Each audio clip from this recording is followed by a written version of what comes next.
సకల జనులు కూడరే సకలేశుని గొల్వరే సకల జనులు కూడరే సకలేశుని గొల్వరే సకల జనులు కూడరే సకలేశుని గొల్వరే దిక్కులన్నీ పిక్కటిల్ల దీననాథుడేసు నామము పాడుచుకొనియాడరే దిక్కులన్నీ పిక్కటిల్ల దీననాథుడేసు నామము పాడుచుకొనియాడరే సకల జనులు కూడరే సకలేశుని గొల్వరే సకల జనులు కూడరే సకలేశుని గొల్వరే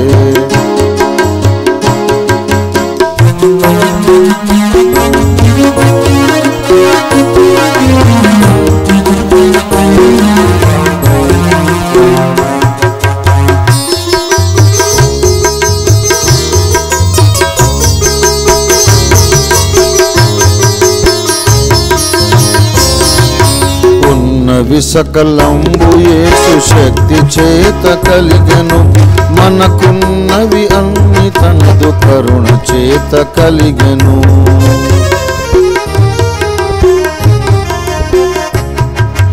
ఉన్నవి సకలంబు యేసు శక్తి చేత కలిగెను మనకున్నవి అన్ని తనదు కరుణ చేత కలిగెను మన రక్షణ కర్త మరియు నిత్య క్షేమమేసుడే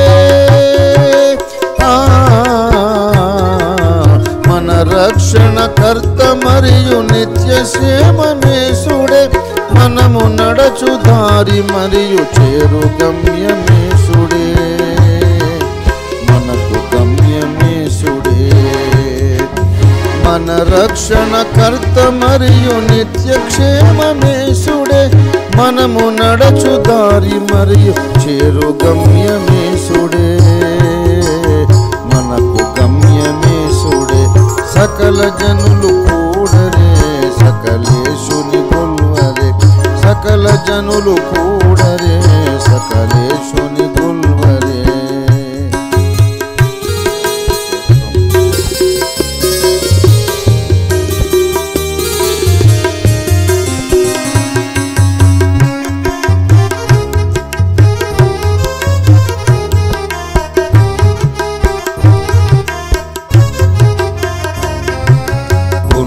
వాడు యేసుడే మన కన్న తండ్రి ఆయనే తనదు రుధిరమిచ్చి మనల కొన్నవాడు యేసుడే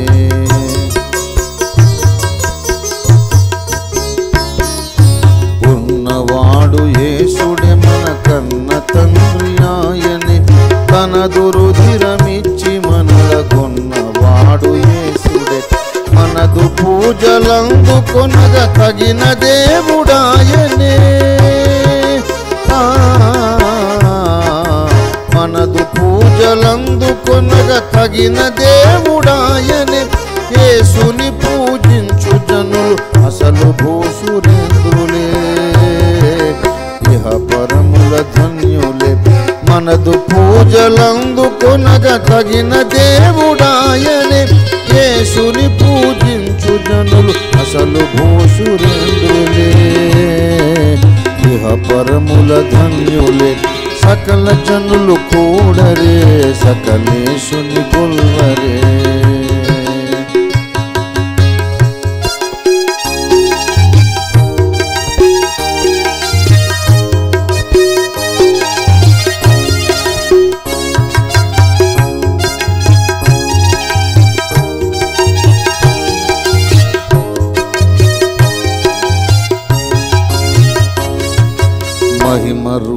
రూపుడాయనే మహిదైవ రూపమాయనే భూపతులను ఏలు విశ్వ సార్వభౌముడాయనే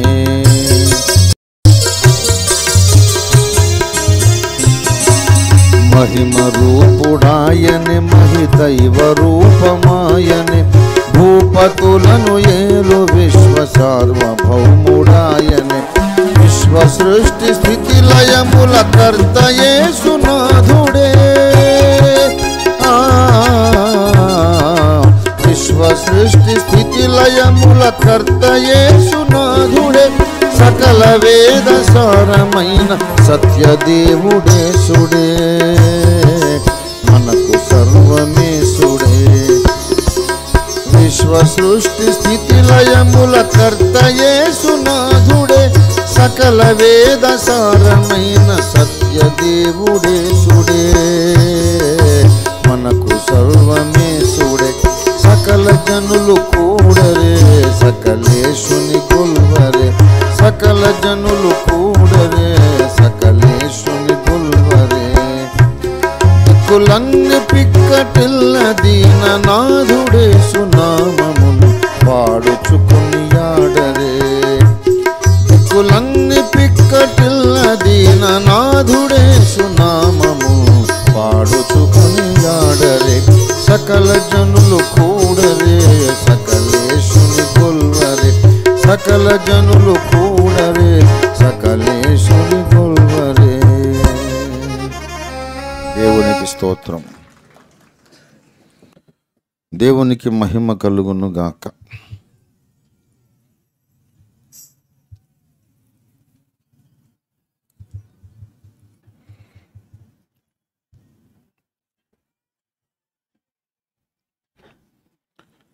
దేవుని పరిశుద్ధ వాక్యంలో నుండి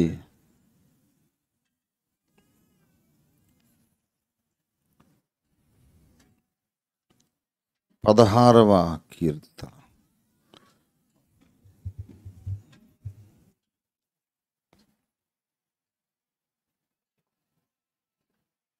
మొదటి 3 వచనాలు చదువుదాం. దేవాని శరణు జొచ్చి ఉన్నాను, నన్ను కాపాడుము. నీవే ప్రభుడవు, నీకంటే నాకు క్షేమాధారమేదియు లేదని యెహోవాతో నేను మనవి చేయుదును. నేనీలాగందును. భూమి మీద ఉన్న భక్తులే శ్రేష్ఠులు, వారు నాకు కేవలము ఇష్టులు. దేవుడి వాక్యాన్ని మన వెనుకిడిలో ఆశీర్వదించి ఫలింపజేయునుగాక. రండి చిన్న ప్రార్థన చేసుకుందాం. ప్రేమ కలిగిన మా మహాపరిశుద్ధ తండ్రి, జీవాధిపతి అయిన మా యేసయ్య, ఒక వారమంతా మా మీద క్షేమంగా దాటిపోజేసి ఒక నూతన వారారంభమున ఈ నూతన పునరుద్ధాన దినమున మమ్మును ప్రవేశపెట్టి ఈ దినము మీరు నీ సన్నిధానములో మమ్మలను వాక్యరీతిగా దర్శించి మమ్మను సిద్ధపరిచి యోగ్యముగా నీ బల్లలో పాలు పొందజేసి మా బీద కానుకలు అంగీకరించి మా స్తుతులు మా ఆరాధన అంగీకరించి దానిపై ఆసీనులై మమ్మను ఆశీర్వదించ దిగివచ్చి ఉన్నందుకై నీకు స్తోత్రాలు తండ్రి. ప్రభువా, దయచేసి సార్వత్రిక సంఘముతో మాట్లాడండి. ఈ సమయంలో మేము లేచి తిరిగి మా ఇళ్లకు వెళ్ళక ముందు ఒక్కసారి నీ వాక్యాన్ని మా కోసం మీ సింహాసన మధ్యము నుండి ఉరుము దాగు చోట నుండి మా కోసం పంపించండి. నీ వాక్యమును మీరు విరిచి మాకు పంచిపెట్టండి. మీ దాసుని మీరు మరుగు చేసి నీ శిలువ రక్త ప్రోక్షణము చేత మీ దాసుని కడిగి శుద్ధీకరించి మీ అగ్ని చేత మీ దాసుని దహించి పుటము వేసి మీ దాసుని నోట నీ మాటలుంచి నాతో మాతో అందరితోనూ మాట్లాడమని యేసు పరిశుద్ధ నామంలో ఈ వాక్య పరిచర్య జరుగుతున్న సమయంలో ప్రభు నాకు కనబడుమని అందరికీ ప్రత్యక్షుడవు గమ్మని యేసయ్య నామంలో స్తుతించి ప్రార్థిస్తున్నాం తండ్రి. ప్రభునందు నాకు అత్యంత ప్రియులారా, ఎక్కువసేపు నేను సమయం తీసుకోకుండా అత్యవసరమైన ఒక పాఠాన్ని చెప్పి ముగించాలని ఆశిస్తూ దేవుని చేత నడిపించబడుతున్నాను. ఈ కీర్తన ప్రారంభంలో దావీదు భక్తుడు, కీర్తనకారుడు ఒక ప్రార్థన చేస్తున్నాడు. దేవా, నీ శరణు జొచ్చి ఉన్నాను, నన్ను కాపాడుము. ఇక్కడ శరణు జొచ్చడం అనేది ఎప్పుడు, ఎందుకు అవసరమవుతుంది, ఎప్పుడు జరుగుతుంది? నన్ను కాపాడుము అనే ఆక్రందన, ఆ ప్రార్థన, ఆ కేక ఎప్పుడు వస్తుంది? నన్ను కాపాడుము, నన్ను కాపాడుము. ఏదో ఘోర ప్రమాదం అతనికి వచ్చిందన్నమాట. ఆ పైన అంటాడు, అది ఏం మాటో నాకు అర్థం కాదు, రసిక కావ్యం అట. దావీదు రచించిన రసిక కావ్యం అట. మరి అంటే రసజ్ఞులు రాయగలిగిన పాట, రసజ్ఞులు మాత్రం ఆస్వాదించగలిగిన పాట అని అర్థం. ఏమండి, ఆ మాట ఎందుకు పెట్టారు దానికి? దావీదు యొక్క అనుభవాన్ని అర్థం చేసుకోవాలంటే మనం కూడా కొంచెం భావుకులమై, రసజ్ఞులమై ఉండాలని అర్థం. దేవాన్ని శరణు జొచ్చి ఉన్నాను, నన్ను కాపాడుము. నీకంటే నాకు క్షేమాధారం ఏది లేదని యెహోవాతో నేను మనవి చేయుచున్నాను. మళ్ళీ క్షేమమును గూర్చి అడుగుతున్నాడు. అపాయం ఉన్నది కనుకనే దేవాన్ని శరణు జొచ్చి ఉన్నానన్నాడు. ఘోర ప్రమాదం ముంచుకొచ్చింది కాబట్టి నన్ను కాపాడుమని ప్రార్థన చేశాడు. నేనేమైపోతాను అనే భయం ఆయన్ని పట్టుకుంది గనుకనే నీవే నాకు క్షేమాధారమని ప్రార్థన చేస్తున్నాడు. ఇక నేను ఎక్కువసేపు నాన్పుడు బేరం పెట్టకుండా, నాంచకుండా డైరెక్ట్గా అంశంలోకి వస్తాను. విశ్వాస జీవిత యాత్రలో అడుగడుగున ప్రమాదాలు పొంచి ఉన్నవి. విశ్వాస యాత్ర అనేది నీవు నిర్భయంగా ఆటపాటలుగా నడవాల్సింది కాదు. క్రీస్తునందు విశ్వసించి రక్షణ పొందిన నీవు రక్షణ మార్గంలో, ఈ జీవ మార్గంలో నడిచేటప్పుడు ప్రమాదాలు పొంచి ఉంటాయి, ప్రమాదాలు పొంచి ఉంటాయి. పరమగీత గ్రంథంలో ఒక ఆశ్చర్యకరమైన మాట మీరు చూడాలని నేను ఆశిస్తూ ఉన్నాను. పరమగీతం 4వ అధ్యాయము 7వ వచనం. నా ప్రియురాలా, నీవు అధిక సుందరివి, నీ యందు కళంకం ఏమీయో లేదు. ప్రాణేశ్వరి, లెబానోను విడిచి నాతో కూడా రమ్ము, లెబానోను విడిచి నాతో కూడా రమ్ము. అమాన పర్వతపు శిఖరము నుండి, శనీరు హెర్మోనుల శిఖరము నుండి, సింహ వ్యాఘ్రములుండు గుహలు గల కొండల పైనుండి నీవు క్రిందికి చూచెదవు. నీవు నా హృదయమును వశపరుచుకొంటివి. క్రీస్తునాథుడు తన సంఘ కన్యకను పిలుస్తున్నాడు. నువ్వు కిందికి చూస్తావు, నువ్వు నా దగ్గరికి వచ్చేసావంటే, నా దగ్గరికి రమ్ము, వచ్చేసావంటే ఒక ఉన్నత స్థానము నుండి నువ్వు కిందికి చూస్తావు. You will look down from a highly elevated position. కొండ శిఖరము మీద నుండి నువ్వు కిందికి చూస్తావు.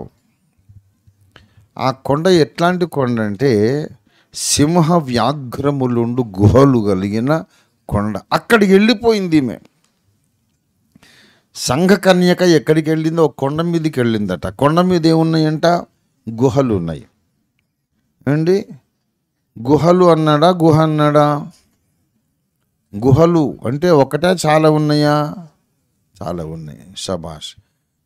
ఆమె ఒక కొండ మీదకి వెళ్ళిపోయింది. కొండ మీద ఏమున్నాయి? చాలా గుహలు ఉన్నాయి. ఆ గుహల లోపల ఏమున్నాయి? గబ్బిలాల, కుందేళ్ళ, ఏమున్నాయి? సింహ వ్యాఘ్రములు, సింహములు ఉన్నాయి, పులులు ఉన్నాయి.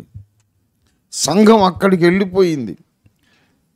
ప్రభువును వెంబడించే ఆ ప్రయత్నంలో సంఘము ఎత్తైన కొండ మీదకి వెళ్ళిపోయింది.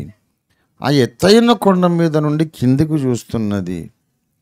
ఆమె చుట్టూ కొండ గుహలు ఉన్నాయి. కొండ గుహలలో ఏమున్నాయి? సింహాలు, పులులు ఉన్నాయి. మీకు ఇష్టమా అలాంటి చోటికి వెళ్ళడం? పులులు, సింహాలు ఉండే గుహలు కలిగిన కొండ మీదకి వెళ్ళడం మీకు ఇష్టమా? కానీ అలాంటి స్థితిలో ఉన్నటువంటి సంఘమే యేసు ప్రభువును వశపరుచుకున్నదట. నీవు నా హృదయమును వశపరుచుకుంటివి. ఈ లోకంలో అబ్బాయిలు అంటే అమ్మాయిని చూసి నా మనసు పారేసుకున్నాను రా. పారేసుకోవడం ఏంటో అది అసలు మనసు అంటే నాకు అర్థం కాదు. అది ద్రవ పదార్థమా, ఘన పదార్థమా, వాయు పదార్థమా? అంత రూపాయల నోట్ల కట్టబడిపోయిందంటే నమ్ముతాము. లేకపోతే బంగారు నాణ్యము, బంగారు ఉంగరము పడిపోయిందంటే అర్థం చేసి. మనసు ఎట్లా పారేసుకుంటావు అంటే, మనసు పారేసుకుంటే మనసు నీ దగ్గర లేదుగా ఇప్పుడు. మరి లేకపోతే అది లేదని నీకెలా తెలిసింది? మనసే లేదా? మనసే లేనప్పుడు అది లేదని నీకు ఎలా తెలిసింది? మనసు ఏంటో పారేసుకోవడం ఏంటో. అది ఏంటి పట్టుకుపోయి అక్కడ పారేసి వస్తే పోతుంది, గొడవ వదిలిపోద్ది అనిపిస్తుంది. ఏంట్రా ఈ కన్ఫ్యూజన్? నీకు మనసు ఉన్నదా లేదా? ఉన్నది. లేకెందుకండి మరి పారేసుకున్నానంటావేంటి? ఇప్పుడు మొబైల్ పారేసుకుంటాను, పారేసుకున్నాక నా దగ్గర మొబైల్ ఉంటుందా? ఉండదు. కనుక వీడికి అసలు మనసే లేకపోతే ఏ బాధ లేదుగా, తెలీదుగా. మనసే లేకపోతే ఏ బాధలు, ఫీలింగ్స్ తెలియదు. మరి ఇంతకు మనసు వీడు పారేసుకున్నాడా? ఉన్నదా? ఉన్నదా? మరి పారేసుకున్నాడు అంటున్నాడు. అక్కడ అందుకే రసిక కావ్యం ఉన్నాడు. ఏమండి, రసజ్ఞులకి అర్థమవుతుందన్నమాట. అసలు విషయం ఏంటంటే, మనస్సు పారేసుకోవడం అంటే అదేదో ఒక బంతిలాగానో లేకుంటే ఇంకేదో ఒక బంగారు ముద్దలాగానో ఉంటే అది పారేసుకొని రావడం కాదు. వీడి మనసు వీడి దగ్గరే ఉంటుంది. కానీ ఈ మనస్సు ఎప్పుడు ఒక మనిషిని గురించి ఆలోచిస్తూ ఉంటుంది అన్నమాట. వీడు భోంచేసినా, స్నానం చేసినా, ఎవరితో మాట్లాడుతున్నా, నిద్రపోయినా, మెలకు ఉన్నా మనస్సులో ఏకైక అంశము ఆ అమ్మాయి. అదే గుర్తొస్తూ ఉంటుంది. ఎంత చట్టి ముక్కు అండి, ఇన్ని ముక్కులు చూశాను, ఎవరికి ఇంత చక్కని చట్టి ముక్కు లేదు అనుకుంటాడు వాడు. ఎవరికైనా తా మునిగింది గంగ, తా వలచింది రంభ అనో సామెత ఉంది. ఏమండి, ప్రేమించినప్పుడు కోతి ముఖం అయినా సరే చాలా అందంగా కనిపిస్తుంది, అప్సరసలాగా ఉంటుంది. పెళ్ళైన 3 నెలలు అయిన తర్వాత అప్పుడు తెలుస్తుంది, అసలు నా కళ్ళకి ఏమైందిరా, ఇది నాకు ఎలా నచ్చిందిరా బాబు, నాకు ఎవడో మందో మాకు పెట్టినట్టున్నాడు, ఇది ఎలా నచ్చింది, నేను ఎలా చేసుకున్నాను నాకు అర్థం కాబట్టి. అది నాకు అది అర్థం కావట్లేదండి, మీరు నాకు ఎలా నచ్చారు అండి. ఏమండి, కానీ ఆ ప్రేమ మైకంలో ఉన్నప్పుడు ఇవేం కనపడవు. ఎత్తుపళ్ళదైనా సరే చాలా అందంగా అనిపిస్తుంది. ఏమండి, ఇన్ని దేశాలు తిరిగినా ఇంత ఎత్తుపళ్ళు నేను ఎక్కడ చూడలేదండి. ఎక్సలెంట్ ఎత్తుపళ్ళు అంటాడు వాడు, అప్పుడు మైకంలో ఉంటాడు కదా, వాడికి అదే అందంగా కనిపిస్తుంది. ఏముందిరా అమ్మాయి బాగాలేదు కదరా, నీకు సూట్ కాదురా, అసలు ఏం బాగాలేదు, నాకు అసలు నచ్చలేదు అమ్మాయి, నువ్వు ఎందుకు చేసుకుంటావు అంటే, నీకు నచ్చడం ఏంటి బాబాయ్, నేను చేసుకునే అమ్మాయి నీకెందుకు నచ్చాలి, నాకు నచ్చాలి కానీ అంటాడు. అసలు మీకు నచ్చకపోవడం చాలా మంచిది, నాకు నచ్చాలి కానీ నీకు నచ్చడం ఎందుకు అంటాడు. మరి ఆ అమ్మాయిని నీకు సరైనటువంటి మ్యాచ్ కలిపి చూస్తే కూడా మ్యాచ్ అవ్వట్లేదురా నాకు, నా కంటికంటే నా కళ్ళు పెట్టుకొని చూడు బాబాయ్ నీకు తెలుస్తుంది. ఆడి కళ్ళు పీకెట నేను పెట్టుకొని చూడాలట. అది ఎప్పటికైనా సాధ్యమా అసలు? అంటే నా దృష్టికి వాడికి పిచ్చి పట్టింది. అందుకే అంటారు ఏంటంటే లవ్ ఈజ్ బ్లైండ్, ప్యార్ అంధా హోతా హై. ప్రేమ గుడ్డిది. ఆ ప్రేమ మైకంలో ఉన్నప్పుడు అది ఎటువంటిదైనా సరే వీడికి అదే బాగుంటుంది. ఈ అమ్మాయికి కూడా. నేను మనసు పారేసుకోవడం అంటే ఎంత నచ్చేసిందంటే ఈ మనసుకు ఆమెను గురించి ఆలోచించడం మాత్రమే ఏకైక వ్యాపకం. ఇంకా రెండో టాపిక్ నాకు అంటట్లేదు, నాకు అసలు మనసుకు రావట్లేదు. 24 hours my mind keeps on thinking about that girl. ఆమెను గురించి ఆలోచిస్తూ ఉంటుంది. అదొక పిచ్చి. ప్రేమ అనే పిచ్చి అనేది రెండు సమానమేనని అనేక మంది రసికులు చెప్పిన విషయం. అయితే సరే, అలాగా మనస్సు పారేసుకోవడం విశ్వనాథుడైన ఆది సంభూతునికి కూడా జరిగింది. అది అసలైన ఆశ్చర్యం. మనిషి అన్నవాడు ఒక అమ్మాయిని చూసి మనస్సు పారేసుకుంటాడు. ఇక ఆమె ఎప్పుడు నాకు గుర్తొస్తుంది, ఆ అబ్బాయే నాకు గుర్తొస్తున్నాడు ఈ అమ్మాయి అంటుంది. మనుషులు ఒకళ్ళని చూసి ఒకళ్ళు ఇష్టపడి మనసు ఎలాగ అప్పగించేస్తారు. ఆది సంభూతుడు ఒకానొక సంఘమును చూచి తన మనస్సును ఆమెకు అప్పగించే, ఆమె నా మనస్సును వశపరుచుకున్నది, నా హృదయాన్ని వశపరుచుకున్నది. నుండి ఎలాగా అంటే నన్ను బంధించేసిందట.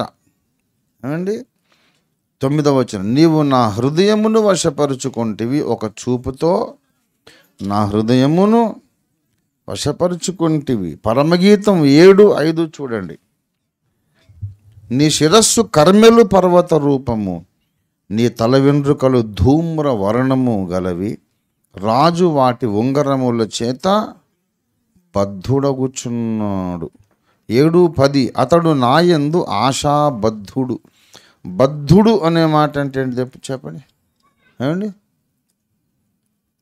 బుద్ధుడు కాదు, బద్ధుడు అంటే బంధించబడినవాడు అన్నమాట. బద్ధుడు అంటే బంధించబడినవాడు. దేని చేత బంధించబడ్డవాడు? ఈమె తల మీద వెంట్రుకలు ఉంగరాలుగా ఉన్నాయట. షూలమితి సంఘ కన్యక యొక్క తల మీద వెంట్రుకలు ఎలా ఉన్నాయి? 5వ వచనం 7:5 నీ తల వెంట్రుకలు ధూమ్రవర్ణము గలది, వాటి ఉంగరముల చేత రాజు బంధించబడుచున్నాడు. తర్వాత ఆమె మీద ఆయనకు రాజుగారికి ఆశ కలిగి ఆ ఆశ ఆయన్ని బంధించేసింది, కట్టి పడేసిందంట. ఈ రాజుగారు ఎవరైనా కలుగునుగాక అని ఆది యందు కలుగగా ఈయన మాటకు స్పందనగా లేని ప్రపంచాలు పుట్టుకొచ్చినాయి. దేవుని స్తోత్రం కలుగునుగాక.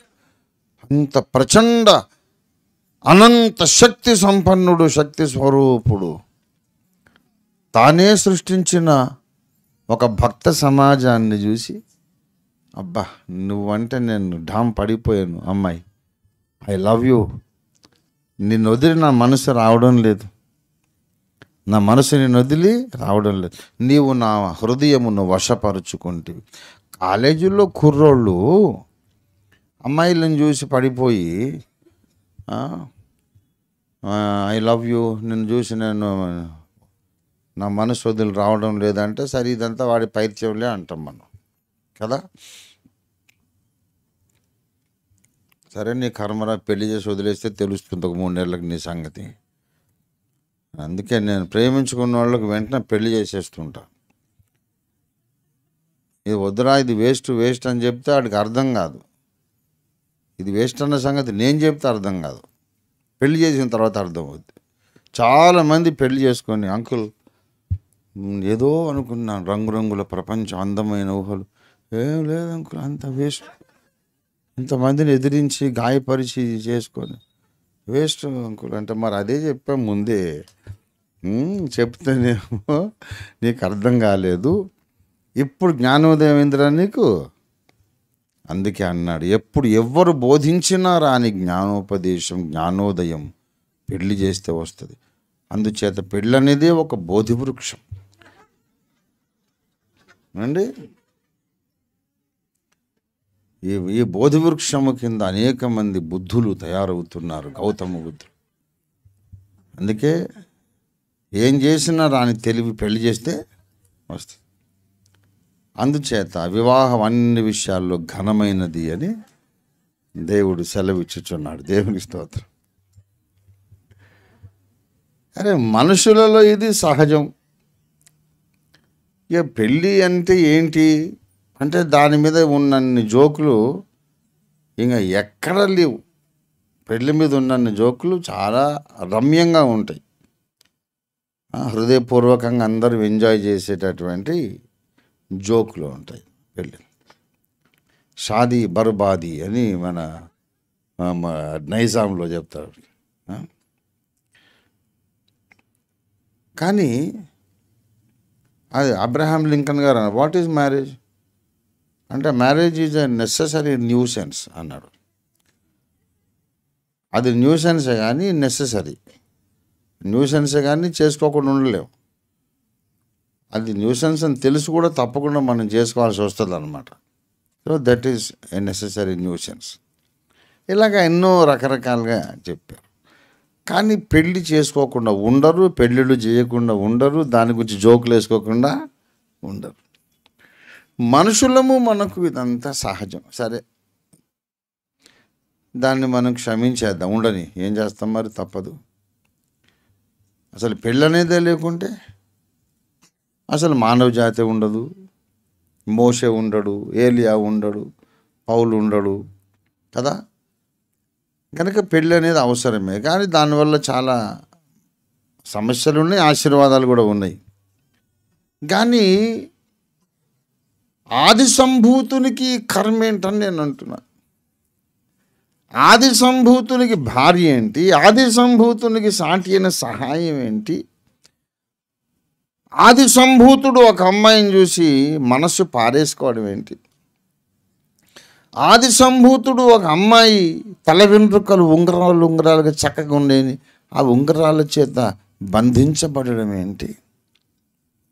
ఆశాబద్ధుడు కావడం ఏంటి. ప్రభునందు ప్రియులారా, ఇదొక బహు సుందరమైన అంశం. నిన్ను వదిలి రాలేదు అసలు. యేసయ్య మనసు నీ మీదే ఉంటుంది, నీ మీదనే ఎప్పుడు ఆలోచన కలిగి ఉంటాడు. ఇన్ని కోటాన కోట్ల విశ్వ సామ్రాజ్యాలు, విశ్వరాజ్యములన్నీ కూడా అనేక కోట్ల ప్రపంచాల సామ్రాజ్యం నడిపిస్తూ ఆయన మనసు ప్యారలల్గా ఎప్పుడు నీ మీద ఉంటుంది. ఎప్పుడు నా మనస్సు ఆమె మీద లగ్నం అయిపోయింది, నా హృదయము ఆమె వశపరుచుకుంది. కోటాన కోట్ల లోకాలు ఏలుతున్న నాకు ఆమె గుర్తొస్తూ ఉంది, షూలమ్మితి అని. ఎందుకంటే ఆమె యేసయ్యను చేరుకోవాలని ప్రయత్నం మీద ఆమె అనుకోకుండా ఒక కొండ మీదకి ఎక్కేసింది. యేసయ్య దగ్గరికి వెళ్ళాలి, యేసుతో నడవాలి, యేసుకు లోపడాలి, యేసయ్య చిత్తము గ్రహించాలి, ఆయన ప్రణాళిక నెరవేర్చాలి అనే ప్రయత్నంలో ఆమె ఒక కొండ మీదకి ఎక్కేసింది. ఆ కొండ మీద చాలా గుహలు ఉన్నాయి. ఆ గుహలలో ఏమున్నాయి, పెద్ద పులులు, సింహాలు ఉన్నాయి. అంటే ప్రమాదాల మధ్యలోకి వెళ్ళిపోయింది. విశ్వాస జీవితంలో నీవు క్రీస్తుకు సన్నిహితురాలివి కావాలని ప్రయత్నంతో ఎప్పుడైతే ఉన్నత స్థాయికి వెళ్ళిపోతావో నీ చుట్టూరా సింహాలు, పులులు వచ్చేస్తాయి. అవి గుహలలో ఉన్నాయంట. ఎప్పుడు ఏది బయటకు వస్తుందో తెలియదు. ఆ ప్రమాదాల మధ్యలోకి ఎందుకు వచ్చావమ్మా నువ్వు అంటే, నాకు యేసయ్య కావాలి, నేనంటే ఇంత ఇష్టమా నీకు, నువ్వు నాకు నచ్చేసావు అమ్మాయి అని ఆది సంభూతుడు ఇంక 24 గంటలు ఈ సంఘమును గూర్చి ఆలోచన కలిగి ఉన్నాడు. అది అన్నమాట విషయం. ఈ భూమి మీద జరుగుతున్న ఈ ప్రేమ వ్యవహారాలన్నీ కూడా ఛాయ మాత్రమే, ఒక నీడ మాత్రమే, దృష్టాంతము మాత్రమే. అసలైన ప్రేమ కథ విశ్వ ప్రేమ కథ, విశ్వనాథుని ప్రేమ కథ, అదే సువార్త. దేవుని స్తోత్రం. మాసిలమ్మయ్య గారు పాట రాశారు. ప్రభు యేసుని శిష్యుడనై ప్రభు ప్రేమలో పాదుకొని ప్రకటితును లోకములో పరిశుద్ధుని ప్రేమ కథ. మళ్ళీ పాడదాం. శిష్యుడనై ప్రభు ప్రేమలో పాదుకొని ప్రకటితును లోకములో పరిశుద్ధుని ప్రేమ కథ. పరమాత్మోక్షణతో పరిపూర్ణ సమర్పణతో ప్రాణమును ప్రభు కొరకు ప్రాణార్పణము చేతు.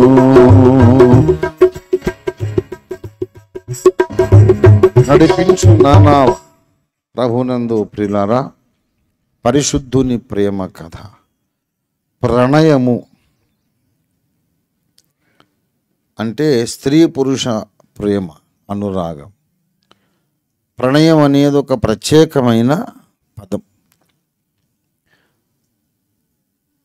అమ్మ నాన్న పిల్లల్ని ప్రేమిస్తారు, అది ప్రణయం కాదు, అది ప్రణయం కాదు.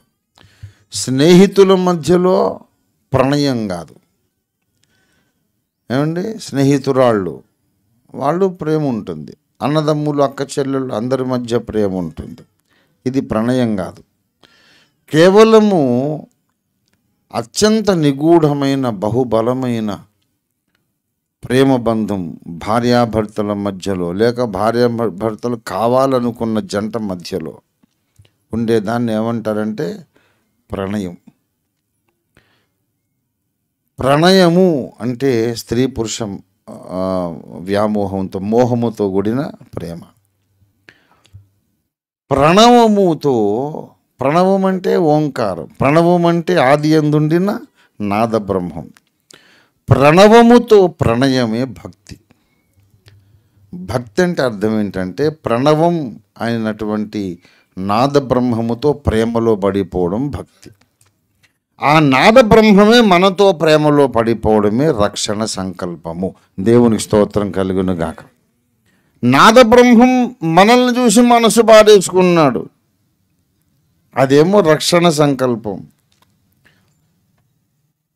ఈ స్త్రీమూర్తి ప్రణవాన్ని చూసి మనసు పారేసుకుంది, అప్పుడు జరిగేది భక్తి సాధన. దేవునికి స్తోత్రం కలుగును గాక. గనుక ప్రపంచంలోని ధర్మోపదేశము, అందులో ఉండే అంశములన్నీ కూడా ఈ ఒక్క సెంటెన్స్లోనే ఇమిడి ఉన్నవి. మానవ జీవిత పరమార్థము ప్రణవముతో ప్రణయము. మానవ జీవిత పరమార్థం ఏంటి? ప్రణవముతో ప్రణయం. ప్రణవముతో ప్రణయం ఎప్పుడైతే మనలో అనుభవంలోకి వస్తుందో ఆ తర్వాత మనము తప్పించుకుంటాము. విశ్వ ప్రళయం, ప్రళయం ఒకటి ఉంది, జల ప్రళయం లాగా అగ్ని ప్రళయం ఉంది. ఆ ప్రళయాన్ని తప్పించుకోవాలంటే ఏమండి, అగ్ని ప్రళయాన్ని తప్పించుకోవాలంటే మనకు ఏం కావాలా? ప్రణయం కావాలి. ప్రణయం ఎవరితో కావాలి? ఈ చెత్త మనుషులతో కాదు. మనం ప్రేమలో పడాలి, యేసయ్యతో ప్రేమలో పడాలి. దేవుని స్తోత్రం కలుగును గాక. హల్లెలూయా. అందుకు మనకు పరిశుద్ధాత్మ అభిషేకం కావాలి. మాసిరామణయ్య గారు ఎంత అద్భుతమైన పాట రాశారండి. మళ్ళీ పాడదాం.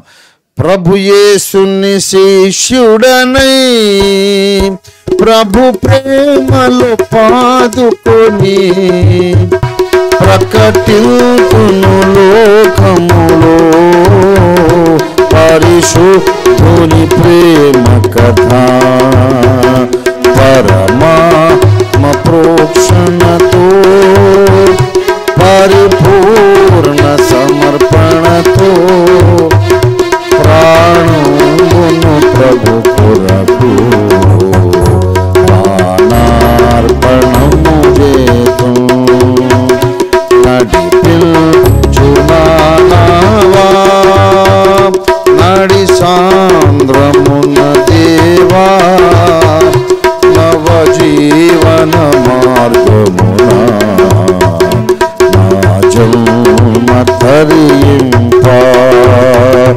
నడిపించు. ఇప్పుడు మన మూలవాక్యంలోకి వద్దాం. యేసును వెంబడించే ప్రయత్నంలో, యేసుకు దగ్గరైపోయే ప్రయత్నంలో, దేవుని చిత్తాన్ని గ్రహించే ప్రయత్నంలో ఈ అమ్మాయి ఏం చేసింది చెప్పండి? కొండపైకి ఎక్కి ఎక్కి ఎక్కి ఎక్కి ఎక్కి ఎక్కడికి వెళ్ళిపోయింది? అనేక గుహలు ఉన్న ఒక పర్వతము, అక్కడ సింహాలు పులులు ఉన్నాయి. కనుక ఉన్నతమైన ఆధ్యాత్మిక అంతస్తు నీకు కలిగినప్పుడు, ప్రత్యక్షత కలిగినప్పుడు, ఒక సేవా దర్శనము కలిగినప్పుడు, దేవుని ప్రణాళిక నీకు అర్థమైనప్పుడు, దేవుని ప్రణాళిక నీవు నెరవేర్చాలి అని నీకు భారము కలిగినప్పుడు, నీ ప్రయాణము ప్రమాదభరితమైనది, అది నువ్వు మరిచిపోవద్దు ప్రియా దేవుని బిడ్డ. నా కుమారుడా, నా కుమార్తె, నోరార ఈ మాట చెబుతున్నాను నేను. దేవుని ప్రణాళిక నా ద్వారా నెరవేరాలి, హనోకులాగా నేను దేవునితో నడవాలి అని అనుకుంటే, సమర్పించుకుంటే, అంకితం అయితే, ప్రతిష్ఠించుకుంటే నీ ప్రయాణము ప్రమాదభరితమైంది. It is not safe, it's not safe, full of dangers all around you. ఆ ప్రమాదాల మధ్యలో నీవు క్షేమముగా నడవాలి. క్షేమంగా నడవాలంటే యేసయ్య కంటే నీకు క్షేమాధారము లేదు. నా దాగుచోటు కొండపేటు నీవేనా యేసువా, నా దాగుచోటు కొండపేటు నీవేనా యేసువా, బలమైన కోట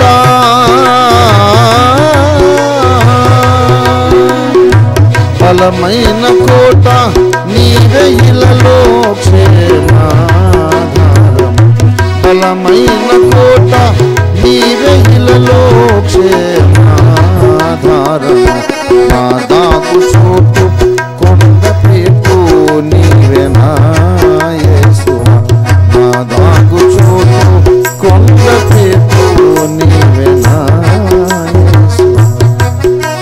ప్రభునందు ప్రియులారా, ఎప్పుడైతే ఈమె ప్రమాదభరితమైనటువంటి ఆ కొండ మీదికి వెళ్ళిందో, ఈమె ఒక ఆశ్రయ స్థానాన్ని వెతుక్కున్నది. అదేమిటో తెలుసా? 2:14 బండ సందులలో ఎగురు నా పావురమా, పేటు బీటలను ఆశ్రయించు నా పావురమా.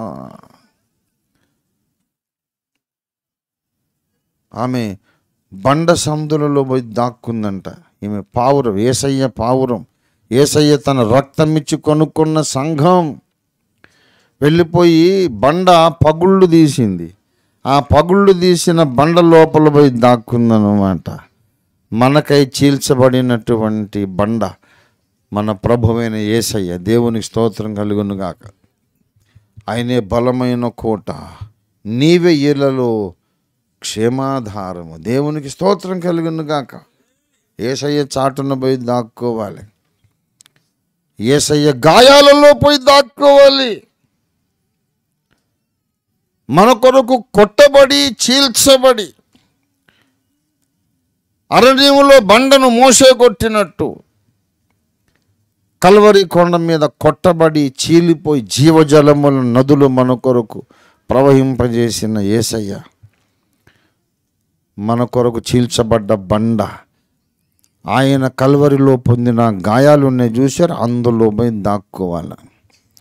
లేకపోతే దుష్టుడు నిన్ను అవలీలగా గాయపరుస్తాడు, నష్టపరుస్తాడు, నిన్ను పాడు చేస్తాడు. బాగా గమనించాలి ప్రియులారా. యేసును ప్రేమించి, యేసును బహుగా ప్రేమించి, యేసుకు దగ్గరగా నడవాలని, ఆయన చిత్తాన్ని భూమి మీద నెరవేర్చాలని ప్రయత్నం చేసి ఇంకా పైకెక్కావు, పై కొండ పైకెక్కి ఆఖరికి ఓ శిఖరాగ్రం వచ్చింది, చాలా ఎత్తుకొచ్చానని సంబరపడ్డావు. తర్వాత చుట్టూ చూస్తే కొండ గుహలు ఉన్నాయి, సింహాలు ఉన్నాయి, పెద్ద పులులు ఉన్నాయి, ప్రమాదాల మధ్యలోకి వచ్చేసావు. కొంచెం అజాగ్రత్తగా ఉంటే పులులు, సింహాలు నేను పలహారం చేసేస్తాయి. ఎంత ఎత్తుకి ఎదిగిపోయినావో అంత జాగ్రత్త నీకు ఉండాలి. ఎంత ఎత్తుకి ఎదిగిపోయినావో అంతగా యేసయ్యను, ఆయన గాయాలను నువ్వు ఆశ్రయించాలి. ఎంత ఎత్తుకి ఎదిగిపోయినావో నువ్వు పడిపోతే అంత ప్రమాదం. ఇప్పుడు ఈ కుర్చీ మీద ఉన్నా, పడిపోతే ఏమవుద్ది? నాకు ఏమవుదు, మళ్ళీ లేస్తాను. కానీ 10-12 అడుగులు ఎత్తున్న ఇంటి మీదకి ఎక్కి అక్కడి నుంచి పడ్డాను అనుకోండి, ఏమవుతుంది? కాళ్ళు చేతులు ఇరుగుతాయి, పర్వాలేదు, మళ్ళీ కట్లు కట్టించుకోవచ్చు, సిమెంట్ పట్టి వేయించుకోవచ్చు, మళ్ళీ ఆ ఎముకలు అతికించుకోవచ్చు. ఒక 20 అంతస్తుల మేడ మీదకి ఎక్కి అక్కడి నుంచి పడ్డాను అనుకోండి, ఏమవుతుంది? ఇక పట్టి వేయడానికి కూడా ఏమి ఉండదు, అయిపోయింది. ఇక నీవు కాలగర్భంలో కలిసిపోతావు.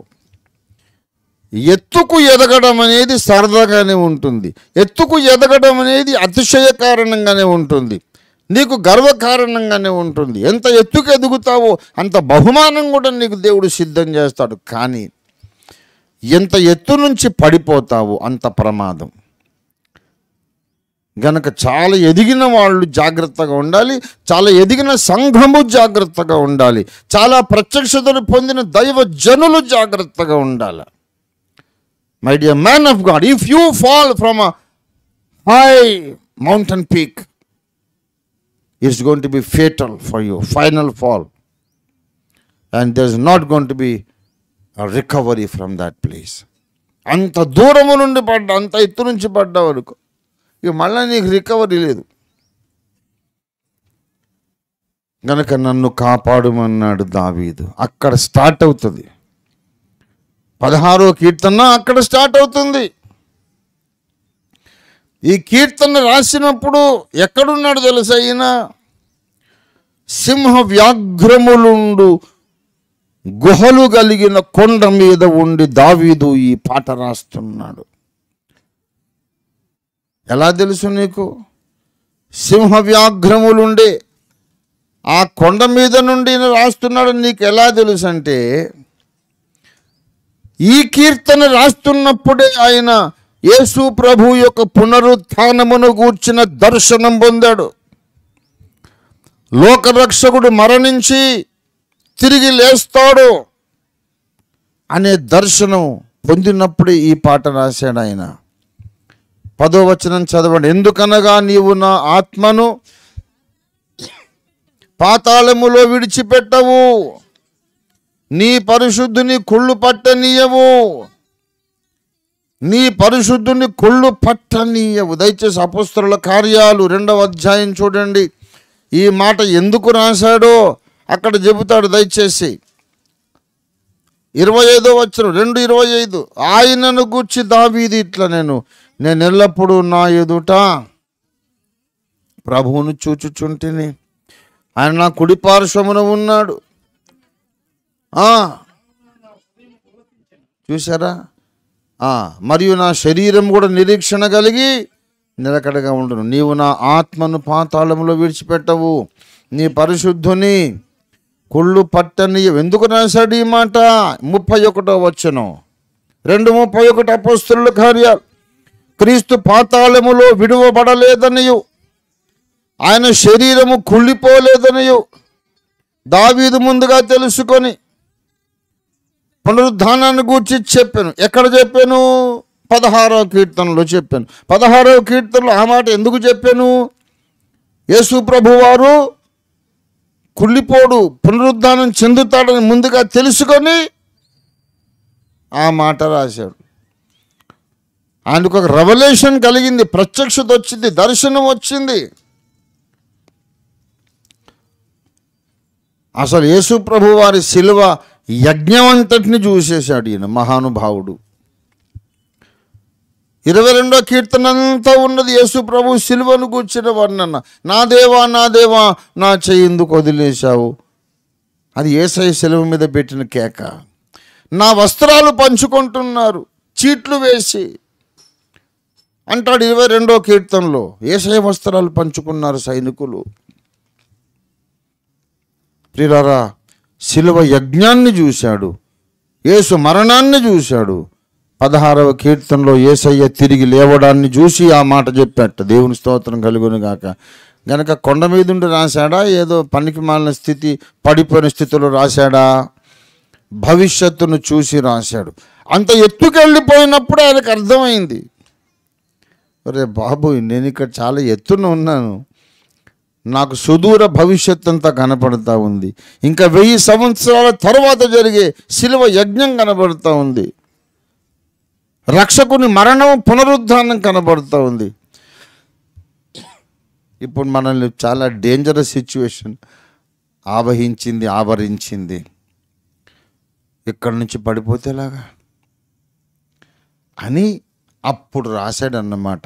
దేవా నన్ను కాపాడుము, శరణని వేడెద కరుణామయాని, రెక్కల చాటుననే దాగెద నిరతము నాకు నివాసము నీవే, శరణని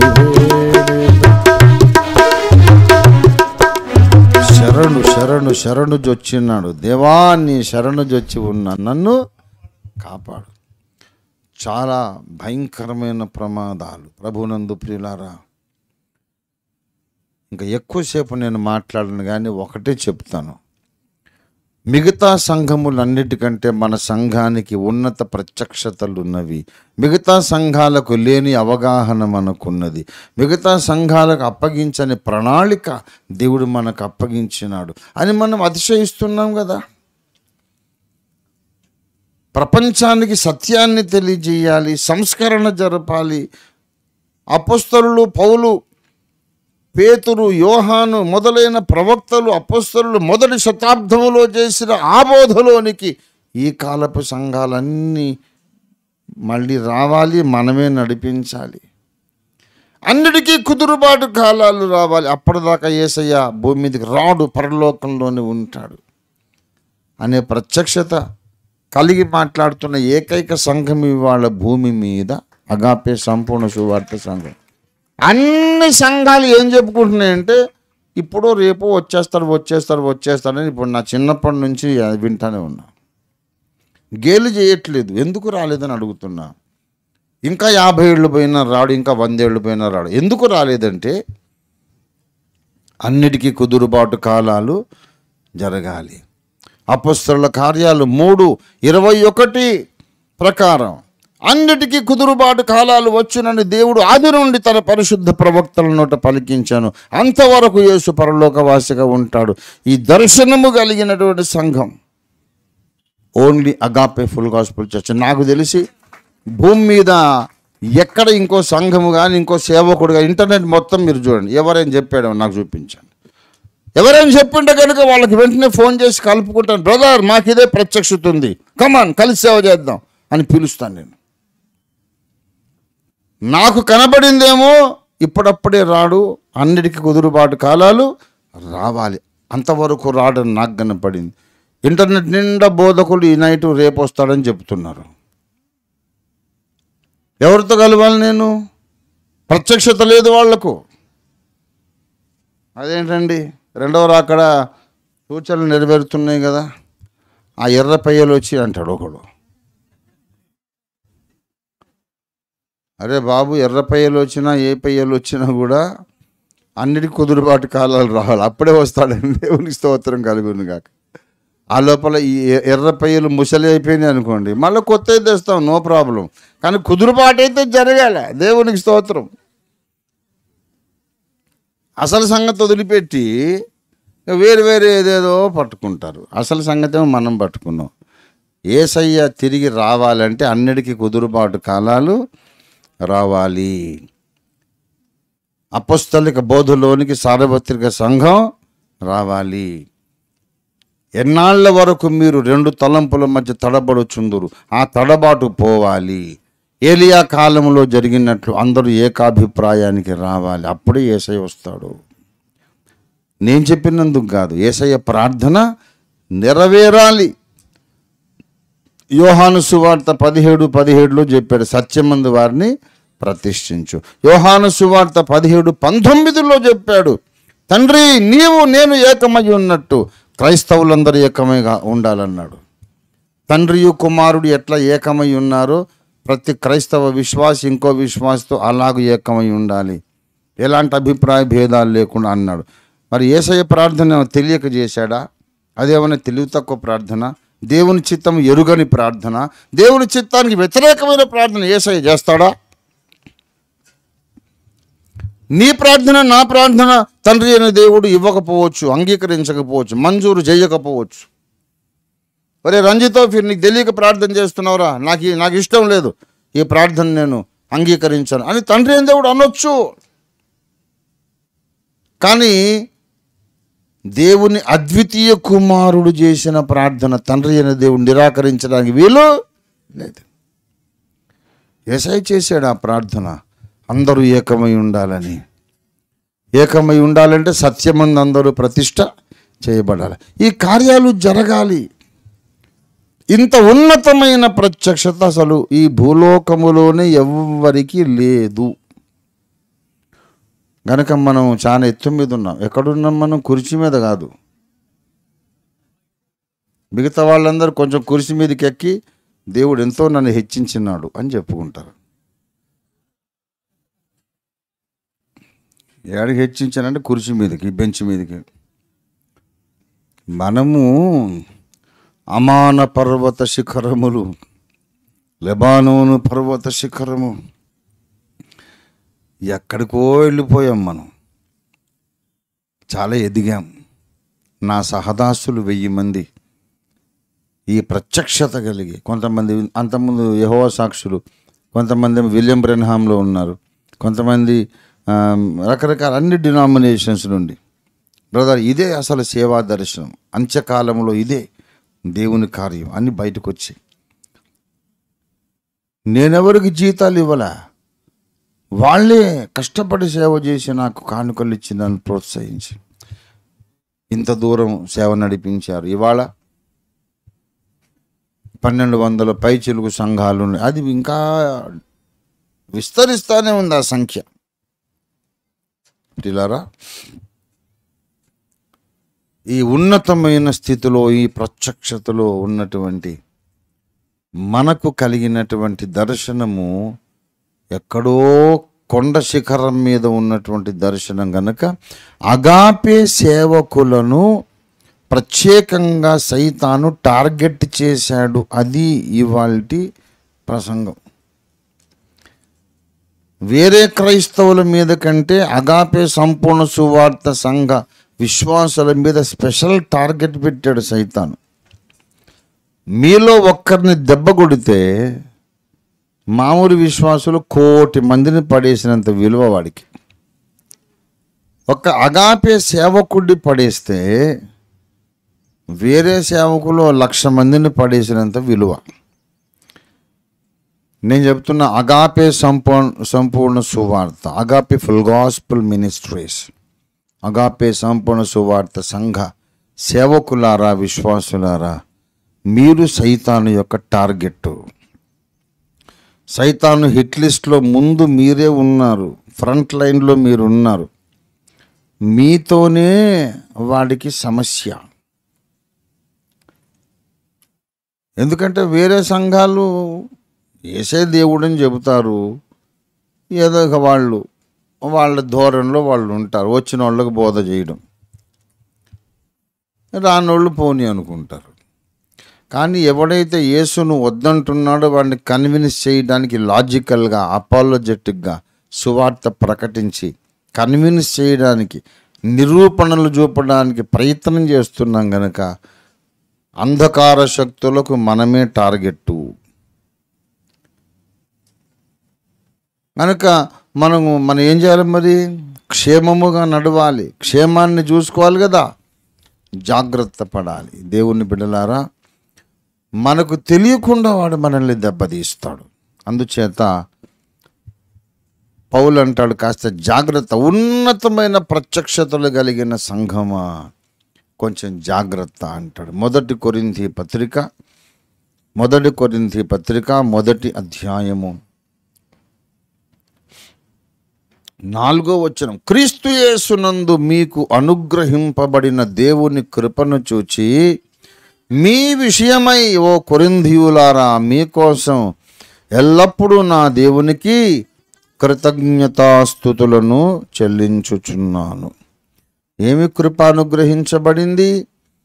క్రీస్తును గూర్చిన సాక్ష్యము మీలో స్థిరపరచబడింది. తర్వాత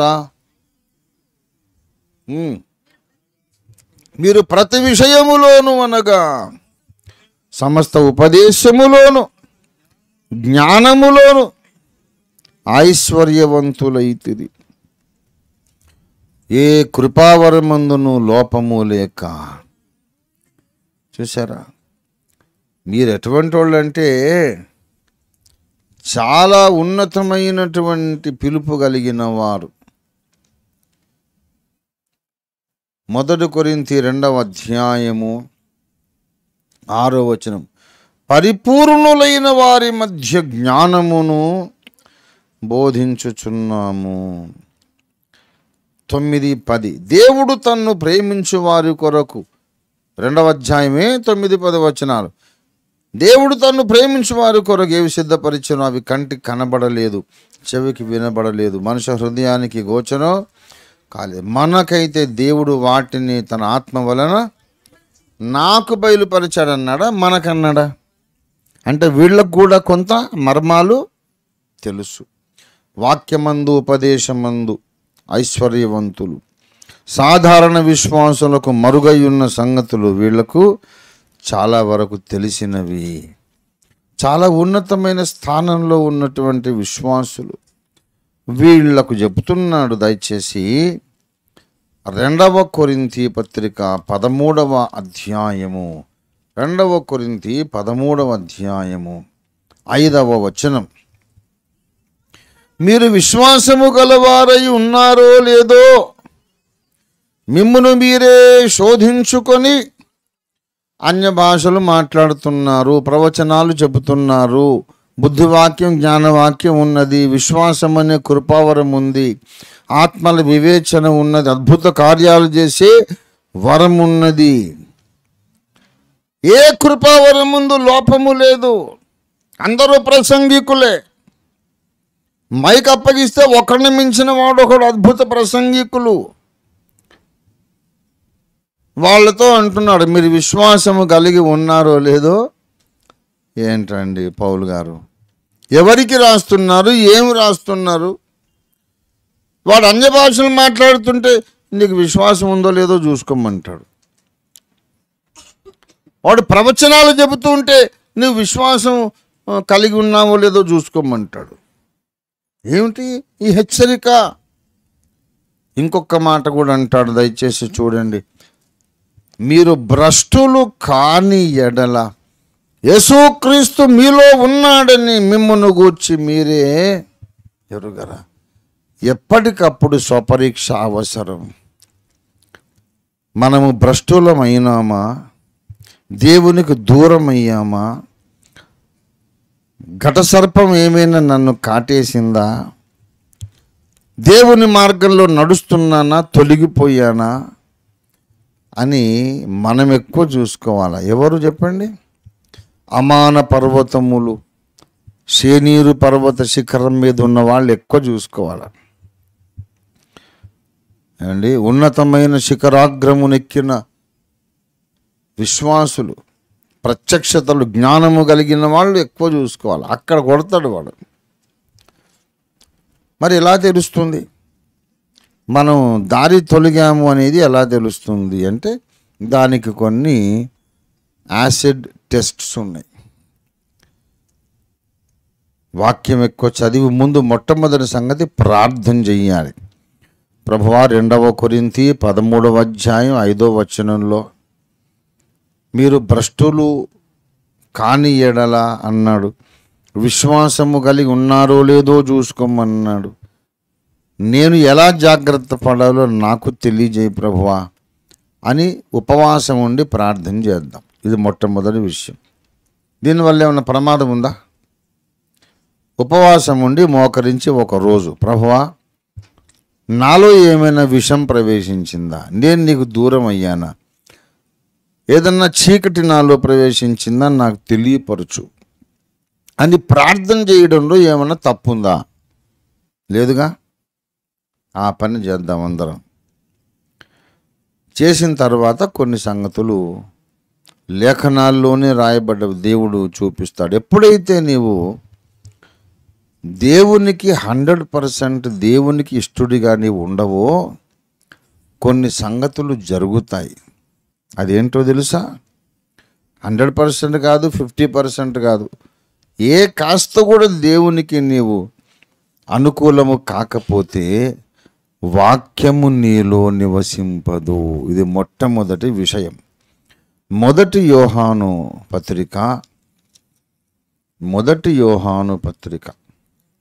మొదటి అధ్యాయము,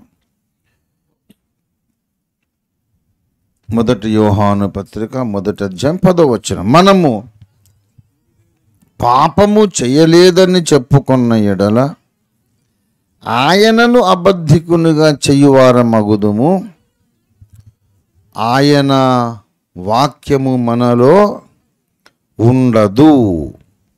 ఏమండి? ఆయన వాక్యము మనలో ఉండదు అంటే అదొక సిమ్టమ్. కొలసీ పత్రిక 3వ అధ్యాయంలో ఒక ప్రత్యేకమైన మాట వాడతాడు. ఇక్కడ మీరు చూడండి, 16వ వచనం.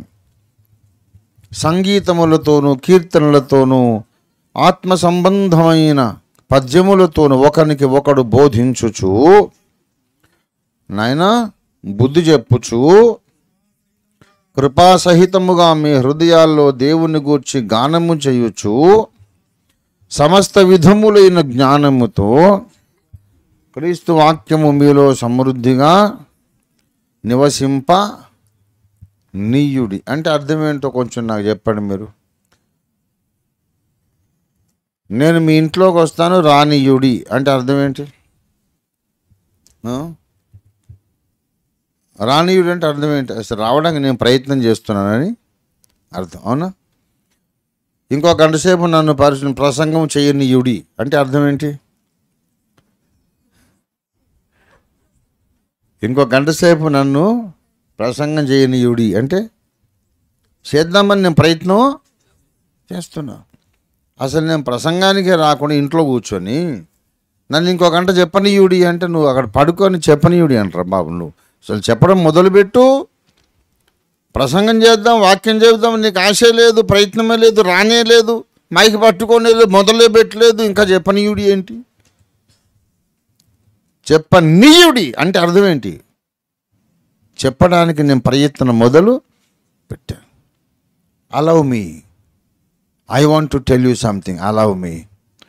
అలాగే క్రీస్తు వాక్యం మీలో సమృద్ధిగా నివసింప నీయుడి అంటే అర్థమే చెప్పండి. ఇప్పుడు నివసించాలని వాక్యం ప్రయత్నం, అది సంగతి.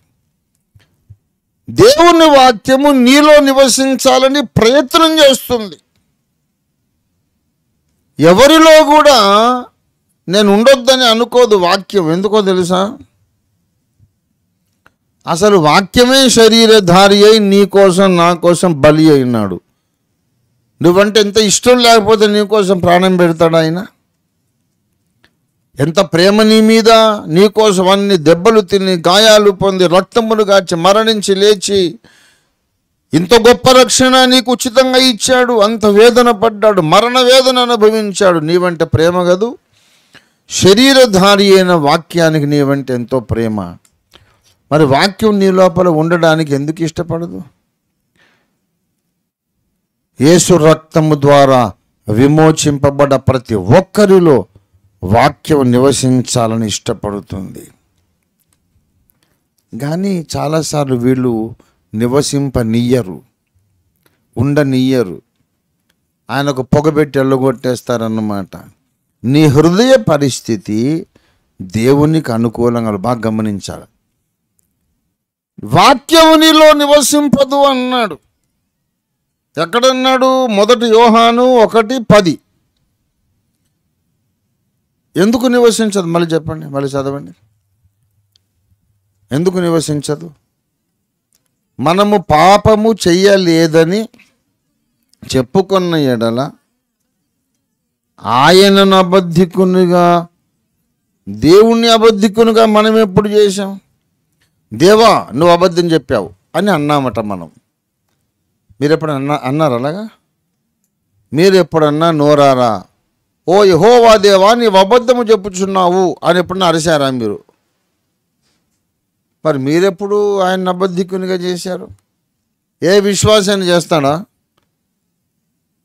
ఓ యెహోవా తండ్రి నీవు అబద్ధం చెప్తున్నావు, నువ్వు చెప్పేది సత్యం కాదు అని మనం అంటామా? మరి ఆ మాట బైబిల్లో ఉంది కదా, ఎందుకున్నది? బైబిల్లో ఉంటే అది సత్యమేనా కాదా? ఏమండి? నీవు దేవుణ్ణి అబద్ధికునిగా చేస్తున్నావు అనే బైబిల్లో ఉంది కనుక ఎవరో కొందరైతే అబద్ధికునిగా చేస్తున్నారు కదా, వాళ్ళు విశ్వాసులే కదా. రక్షణ పొంది సంఘంలో సభ్యులుగా ఉండి దేవుణ్ణి ఏం చేస్తున్నారు? ఎలాగా అంటే దేవుడిచ్చిన సాక్ష్యమును ఒప్పుకోవట్లేదు. అది విషయం. దేవుడు వీళ్ళని కూర్చొని ఒక మాట అన్నాడు, వీళ్ళు కాదంటున్నారు అంతే. లేఖనము వీళ్ళని గురించి ఏం చెబుతున్నదో, దేవుడు వీళ్ళ గురించి ఏం సాక్ష్యం చెబుతున్నాడు. అలా కాదు, నాకు ఇష్టం లేదు, నువ్వు చెప్పింది రాంగ్, ఐ డోంట్ అగ్రీ, నన్ను గురించి నాకు వేరే సాక్ష్యం ఉంది, నన్ను గురించి నువ్వు చెప్తున్న సాక్ష్యం రైట్ కాదు అంటున్నారన్నమాట. అప్పుడు దేవునికి వీళ్ళతో వ్యాజ్యం కలిగిందంట. దేవునికి వీళ్ళతో గొడవ వచ్చేసింది. దయచేసి ఇర్మియా గ్రంథము 2వ అధ్యాయం 35వ వచనం. అయినను నేను నిర్దోషిని, నిశ్చయముగా ఆయన కోపము నా మీద నుండి తొలగిపోయినని చెప్పుకొనుచున్నావు. ఇదిగో పాపము చెయ్యలేదని నీవు చెప్పిన దానిని బట్టి నీతో నాకు వ్యాజ్యము, ఇక నీకు నాకు గొడవ వచ్చి పడింది, పంచాయతీ వచ్చింది. ఏంటంటే నేనేమో చెబుతున్నాను నీవు అనేక విషయాల్లో తొట్టిల్లుచున్నావని, నువ్వేం చెబుతున్నావు? అబ్బాయి నేనెప్పుడు తొట్టిల్లలేదే అంటే అర్థం ఏంటి? యాకోబు 3వ అధ్యాయం అబద్ధం, అవునా కదా? మనం అనేక విషయాల్లో తొట్టిల్లుచున్నామని యాకోబు భక్తుడే చెప్పాడు. మనము తప్పు చేయలేదని చెప్పుకుంటే దేవుణ్ణి అబద్ధికునిగా చేసేవాళ్ళం అవుతాము అని యోహాను భక్తుడే చెప్పాడు. పాపము చేయక నీతి మాత్రమే జరిగించుచుండే నీతిమంతుడెవడు లేడని ప్రసంగి 7:20లో సొలొమోను చెప్పాడు. నీతిమంతుడు లేడు, ఒక్కడునూ లేడు అని పౌలు చెప్పాడు, దావీదు చెప్పాడు. కానీ నువ్వేం చెప్పుకుంటున్నావు? నీ మనస్సాక్షి లోపల నేను చాలా పర్ఫెక్ట్ అండి, నేను పర్ఫెక్ట్ అనే యాటిట్యూడ్ నీకుంటే ఈ సాక్ష్యాలన్నీ అబద్ధమని నువ్వు కొట్టి పారవేస్తున్నావని అర్థం. అక్కడ దేవునికి సర్వమని మండుద్ది. అక్కడ ఎంతరా నువ్వు పెద్ద పర్ఫెక్ట్ అని పోజులు కొడుతున్నావు, నీ బ్రతుకు నాకు తెలియదు ఎట్రా అంటే నేను అబద్ధమా? నేను చెప్పింది అబద్ధమా? 1 యోహాను 1, 8, 9, 10 అబద్ధమా? యాకోబు పత్రిక 3:2 అబద్ధమా? ప్రసంగి గ్రంథం 7:20 అబద్ధమా? ఏంటి నువ్వు చెప్పేది? నన్ను అబద్ధికునిగా చేస్తున్నావు. బైబిల్లో నేను నిన్ను గూర్చి ఇచ్చిన సాక్ష్యాన్ని నువ్వు ఖండిస్తున్నావు కనుక నాకు కుదరదు నీ దగ్గర ఉండడం అని వాక్యము నీ గుండెల్లో నుంచి వెళ్ళిపోతుంది. అందుకే కొంతమందికి వాక్యం నివసింపదు. నిన్ను గూర్చిన అభిప్రాయం దేవునికి నిన్ను గూర్చున్న అభిప్రాయంతో ఏకీభవించాలి. ఇది సీక్రెట్. దేవుడు నిన్ను గూర్చి ఎలా ఫీల్ అవుతున్నాడో అలా నువ్వు ఫీల్ కావాలి. దేవుడు నిన్ను గూర్చి బాధపడుతుంటే అది నువ్వు కూడా అంగీకరించి బాధపడాలి. దేవుని సాక్ష్యానికి నీ సాక్ష్యానికి తేడా రాకూడదు. వచ్చినప్పుడు క్రీస్తు వాక్యము నీలో నివసించాలి. నన్ను కొన్ని వందల మంది అడిగారు, హౌ ఈస్ దిస్ పాసిబుల్? నువ్వు సిద్ధపడవు, రాసుకోవు, ఏమీ లేదు, డైరెక్ట్గా వచ్చేసి వాక్యం చెబుతావు. ఎప్పుడు ఏదో కొత్త సంగతి బయటకు వస్తుంది, కొత్త అప్రోచ్, కొత్త యాంగిల్. నువ్వు అంతసేపు ఏదో వేరే ముచ్చట్లో ఉంటావు. ఎలాగ సాధ్యం అని చెప్పి నన్ను అడిగినోడు ఇంతమంది ఉన్నారు. ఇప్పుడు చాలా వరకు రాలిపోయినా చాలానే ఉన్నాయి కదా, ఇంకా అంతమంది అడిగారు. ఒక పెద్ద మనిషి అంటున్నాడు, ఎవరైనా నీలాంటి వాళ్ళు ఇంతమందిని చూశానని అంటున్నాడు. చూస్తే 2 వెంట్రుకలు ఉండే పైరు. నేను మరీ ఆ పరిస్థితి లేదు కదా, కొంచెం కొన్నేళ్ళు ఉన్నాయి. ఇంతమందిని చూశాను నేను. ఇంతమంది అడిగారు, ఇది హౌ ఈస్ దిస్ పాసిబుల్? ఇది ఎలా సాధ్యం? నిన్న మొన్న కూడా ఒకరు అడిగారు, మిమ్మల్ని కొంతమంది నా వెంటబడి ఉంటారు, ఎందుకో తర్వాత తెలిసింది.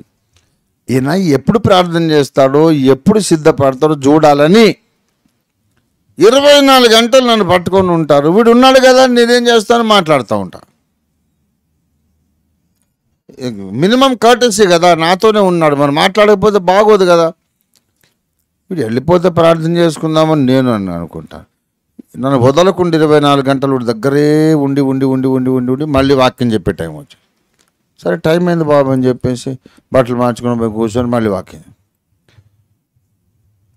నువ్వు ఎప్పుడు రాసుకున్నావు? నేను చూస్తూనే ఉన్నాను కదా, ఎప్పుడు సిద్ధపడ్డావు? ఐజక్ నాథాన్ గారు అన్నారు నాతో, ఏమని తెలుసా, నేను భక్త సింగ్ గారిని చూశాను, పిఎం సామ్యుల్ గారిని చూశాను, ఈవెన్ బిల్లి గ్రాహం గారిని కూడా చూశాను. రాసుకొచ్చి స్లిప్పు లేకుండా వాక్యం చెప్పినాడు ఎవ్వడు లేడు, నిన్నే చూశాను బాబు అన్నాడు ఆయన. ఇప్పుడు వాళ్ళకంటే గొప్ప కాదు నేను చెప్పడం, ఒక టెక్నికల్ ఒక సీక్రెట్ చెప్తున్నా. ఏంటంటే దేవుని సాక్ష్యముతో నిన్ను గూర్చి నీవిచ్చే సాక్ష్యం 100% ఏకీభవించాల. అప్పుడు నీ కోసం సిలువలో వధించబడి తిరిగి లేచిన వాక్యం, ఆ వాక్యమే వచ్చి నీలో నివసిస్తాడు. వాక్యమే నివసించినప్పుడు ఇక నీకు మళ్ళీ వాక్యం నీలోనే ఉండే, మళ్ళీ ఇంకెక్కడో తెచ్చుకునేది ఏమి ఉండదు. కొంతమంది ఇటుపోయి వచ్చి కంప్యూటర్లో చూసి చెప్తూ ఉంటారు. ఎందుకు కంప్యూటరు? నీ లోపల లేక చెప్పాను. చాలా మంచి జోక్స్ ఉన్నాయి ఈ విషయంలో. పెద్ద మనిషి వచ్చి ప్రకటన మీద 2వ రాకడ మీద ప్రసంగం చేద్దాం, మీకు తెలుసు చాలాసార్లు చెప్పుకున్నాం మనం. అలాంటివి ఎందుకు జరుగుతాయి? లేచి ప్రసంగం రాసుకున్నాడు, ఇదిగో నేను త్వరగా వచ్చుచున్నాను అని వాక్యం చదివి ప్రార్థించుకుందాము అని ప్రార్థన చేస్తుంటే ఆ సండే స్కూల్ పిల్లలు కింద తుంటరి పిల్లలు మెల్లగా వచ్చేసి ఆ స్లిప్ తీసేశారు. ప్రభువా నాతో అందరితో మాట్లాడమని ఆమెనని చూసి స్లిప్, అదే ఇక్కడే పెట్టాను ఎటుపోయిందని ఇక వెతుకుతా ఉన్నాడు. ఇదిగో నేను త్వరగా వచ్చుచున్నాను, ఇదిగో త్వరగా అని ఎంతసేపు అరిసినా ఆ స్లిప్ దొరకడం లేదు. వాడు తీసేశాడు అక్కడ సండే స్కూల్ పిల్లలు. పెద్ద మనిషి పాపము శోష వచ్చి అరిసి కంఠశోష అరిసి నీరసం వచ్చేసి ముందున్న ముసలమ్మ మీద దబ్బీమని పడ్డాడట. ఇదిగో నేను త్వరగా వచ్చున్నాను, దబ్బీమని ఆమె మీద పడ్డాడు. క్షమించమ్మా, సారీ అమ్మా అని అంటే, లేదు బాబు నీ తప్పేం లేదు, నాదే తప్పు, నువ్వు చాలాసేపటి నుంచి చెప్తానే ఉన్నావు, వస్తున్నావు, నేనే జరగాల్సింది బాబు, ఇదిగో త్వరగా వచ్చుచున్నాను, అప్పుడు నేను జరిగితే బాగుండేది, నేను ఏందో అనుకున్నాను, వచ్చుచున్నానంటే ఇట్లా వస్తాడు నాకు తెలియదు. అదే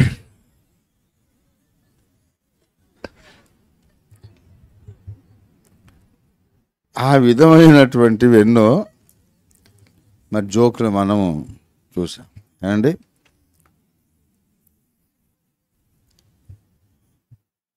నేను ద్రాక్షవల్లిని, మీరు నా ఈగలు అని చదివినట్టు. ఎందుకు ఇటువంటివి వస్తాయంటే వాక్యం లోపల ఉండక ఎట్టెట్టో పోతాడు. నేను ఎప్పుడైనా ప్రసంగం వదిలి ఎక్కడికో పోయినట్టు ఎప్పుడన్నా ఉందా? పోయినట్టు ఉంటుంది కదా మరి. సరే కరెక్ట్గా వచ్చే మూడు వాక్యంలో నేను కాలేజీలో లవ్ అఫేర్ చెప్పేవాడు అది చెప్పి మళ్ళీ వచ్చి 16లో ల్యాండ్ కాలే. కొండ మీదకి ఎక్కింది కాబట్టి అక్కడ సింహ వ్యాఘ్రములు ఉన్నవి కనుక దేవాని శరణు జోచం రావాలి. మళ్ళా మూలవాక్యం అంటే ఏంటిది? మూలకు భారీ సిస్టమ్ వచ్చిన తిరిగేది కాదు. ఎక్కడికి పోయినా మళ్ళీ అక్కడికి వచ్చి ల్యాండింగు కాదు. అది ఎప్పుడు సాధ్యమవుతుందంటే బైబిల్ని సంకలం పెట్టుకుంటే సరిపోదు, వాక్యము నీ హృదయంలో నివసించాలి. దేవునికి స్తోత్రం కలుగునుగాక. వాక్యము నీలో ఎప్పుడు నివసిస్తుంది? నివసింపనీయుడి అన్నాడు. నివసింపనీయుడి అంటే నీలో ఉండడానికి వాక్యం ప్రయత్నిస్తుంది, నీలో ఉండడానికి వాక్యం ఇష్టపడుతుంది, నువ్వే ఉండనీయట్లేదు. నీ హృదయంలో ఉన్న పరిస్థితి వాక్యానికి భిన్నంగా ఉంది. వాక్యం ఒకరు చెప్తే నువ్వు కాదంటావు. దేవునితో నీ మనసు ఏకీభవించలేదు గనక వాక్యం నీలో ఉండదు. సమ్మతించకుండా ఇద్దరు కూడి నడతురా. హనోకు దేవునితో నడిచాడు అంటే దేవునితో సమ్మతించాడని అర్థం. ప్రియులారా, వాక్యాన్ని వినడం మంచిది, వాక్యాన్ని ధ్యానించడం మంచిది, వాక్యాన్ని అంగీకరించడం మంచిది, వాక్యమును ధ్యానించి పరిశోధించడం, ప్రత్యక్షతలు పొందడం మంచిది, వాక్యాన్ని ప్రకటించడం మంచిది. వీటన్నిటికంటే కూడా ముఖ్యం ప్రతి విషయములో నీ హృదయములోని అభిప్రాయాలు వాక్యములోని అభిప్రాయాలతో సరిపోయి ఉండాలి, ఏకీభవించి ఉండాలి. అప్పుడు వాక్యము శరీరధారి అయి శిలువ మీద వ్రేలాడి నీ కొరకు యజ్ఞమైనాడు.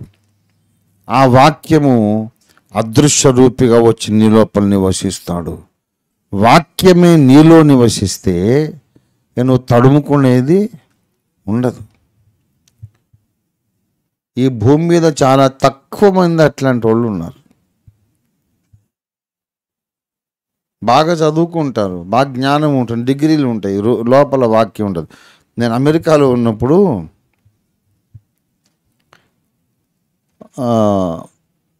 ఆల్ నైట్ ప్రేయర్ జరుగుతూ ఉంది అక్కడ. నేను ఒకసారి వాక్యం చెప్పాను. 2-3 సార్లు నన్ను పిలిచి వాక్యం చెప్పంటే నేను వేరే పని మీద వెళ్తున్నా, ఆపి అయ్యా వాక్యం చెప్పాను, సరే చెప్పేసి వెళ్తానని చెప్పి వెళ్ళిపోయాను. ప్రార్థన గురించి ప్రసంగం. ఇప్పుడు ప్రార్థన గురించి నేను 2 సంవత్సరాలు ప్రతిరోజు చెప్తున్నా కదా. అంతకన్నా మనకు తెలిసిన అంశం ఇంకేముంది? ప్రార్థన కంటే అవసరమైంది ఇంకేముంది? ప్రార్థన కంటే మనకు ప్రియమైన అంశం ఇంకేముంది? చెప్పి వెళ్ళిపోయాను. ఒకరోజు నాకు వీలు కాలేదు. వీలు కాకపోతే 2 సేవకులు అటు వెళ్తున్నారట. వాళ్ళు వచ్చారు, చూసిపోదామని వచ్చి, అయ్యా వచ్చారు కదా, ఇప్పుడు మీరు ఒక అరగంట పావుగంట వాక్యం చెప్పి వెళ్ళండి. ఆల్ నైట్ ప్రేయర్ ఉపవాస ప్రార్థన ఇది. ఒక పావుగంట 20 నిమిషాలు మీకు తోచినంత వాక్యం చెప్పేసి వెళ్ళండి, మేము ప్రార్థనలో గడుపుతామని విశ్వాసులు అడిగారు. అదేంటని అలా చెప్తారు? మీరు మాకు 1 వీక్ బ్యాక్ చెప్పాలి. వాక్యం అంటే అంత ఈజీ అనుకున్నారా మీరు? ఎంత ప్రిపేర్ కావాలా, ఎంత మేము పరిశోధన అంటారట. వాళ్ళు ఆశ్చర్యపోయి, ఓఫీర్ గారు ఎప్పుడు ఇట్లా అనలేదే, నిద్రపోయిన కొట్లే వాక్యం చెప్పని చెప్తాడు, మరి మీరేందండి? అవును, ప్రార్థన చేసుకుంటున్నామని చెప్పాం, అంశాన్ని వెతుక్కునేది కూడా లేదు. మామూలుగా అడగండి, దేవుడు ఇస్తాడు, విశ్వాసంతో అడగండి అని ఏదో చెప్పొచ్చు కదా. ఆ మాత్రం విశ్వాసం కూడా చెప్పుకుంటాము. వీళ్ళు అభిషిక్త సేవకులు, రెవరెండు, డాక్టరేట్, మళ్ళీ తోకొకటి డాక్టరేట్. నాకు డాక్టరేట్ ఇస్తానంటే అందుకే వద్దన్నాను నేను. చాలా రోజులు వద్దని వాళ్ళు వెంటబడి ఇచ్చారు. ఎందుకంటే డాక్టరేట్కున్న విలువే పోయింది బాబు. అడ్డమైన 50,000 కట్టి డాక్టరేట్ కొనుక్కుంటున్నాడు. సువార్త చెప్పలేరు కానీ డాక్టరేట్ మీరు 1 వీక్ బ్యాక్ చెప్పాలంట. 1 వీక్ బ్యాక్ చెప్తే వీళ్ళు 1 వీక్ సిద్ధపడి పావు గంట చెప్తారంట. ఏమి చెప్తారు? నా దగ్గర చిన్న చిన్న పిల్లలు మీరు ఎవరైనా సరిపోతారు. మీకు మైక్ ఇస్తే చెప్పరు 4 మాటలు ప్రార్థన గురించి.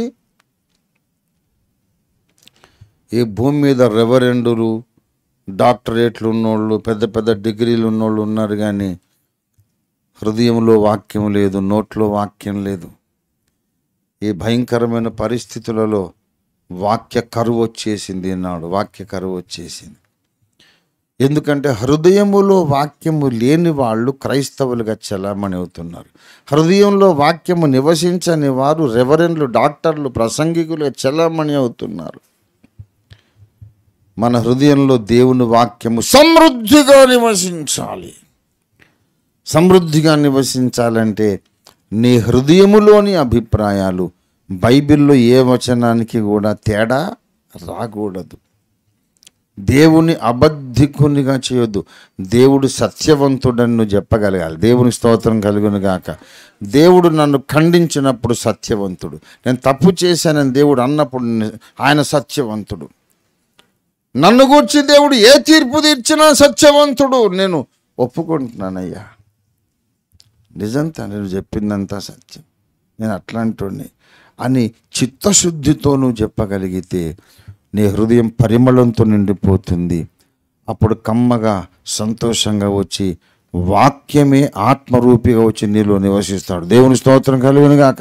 హల్లెలూయా.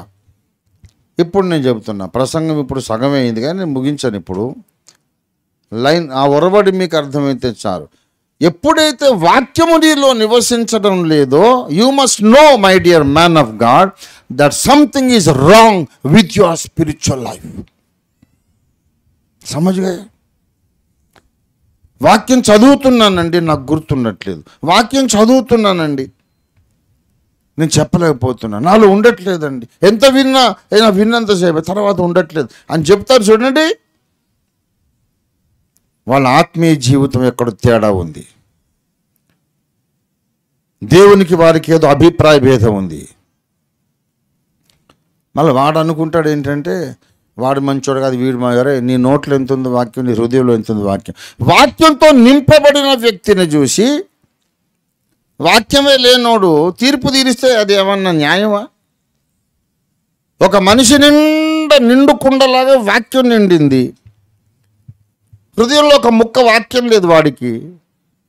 వాడు ఉండి ఆయన మంచోడు కాదంటే మళ్ళీ వీడు దేవుళ్ళ బద్దిక్కునిగా చేస్తున్నాడు. When there is no word of God in your mouth, when there is no word of God in your heart, something is wrong with your spiritual life. Examine yourself, not finding fault with somebody else. భూ ప్రపంచములో ఉండే విశ్వాసులు, సేవకులందరూ కూడా ఎక్కడో చోట దేవుణ్ణి గాయపరుస్తూ ఉంటారు. Specially men of God. Men of God should be not only men of God, they should be men of the word of God. ఇక్కడే ఒక ఆయన కుందుర్తి జేసురత్నం గారని ఉండేవాడు. ఆయన నా నుంచి విడిపోయాడు. కొంతకాలం ఉన్నాడు. ఆయన నాకంటే సీనియర్, పెద్దోడు. 2వ రాకడ విషయం విభేదించి వెళ్ళిపోయాడు. వెళ్ళిపోయిన తర్వాత మాట చెప్పాడు. ఏంటి తెలుసా? Ranjit Ophir is not only a man of God, is man of the word of God అని చెప్పాడు. ఆయన దైవజనుడు అనిపించుకున్న వాళ్ళు చాలామంది ఉన్నారు. దేవుని వాక్యజనుడు అని చెప్పాడు. దేవుని స్తోత్రం కలిగిన కాక. ఎందుకంటే నాకు ఇంకొక లైఫ్ లేదు. 24 గంటలు వాక్యం వాక్యం వాక్యం వాక్యం ధ్యానం చేసి చేసి చేసి ఎంత బాగా నాకు అలవాటు అయిపోయిందంటే, ఎవరి మీద కోపం వస్తే పోయి ముక్కు మీద ఒకటి గుద్దేటప్పుడు కూడా వాక్యం ధ్యానించుకుంటానే గుద్దుతాను. స్తోత్రం స్తోత్రం హల్లెలూయా హల్లెలూయా. వాక్య ధ్యానం మానకుండా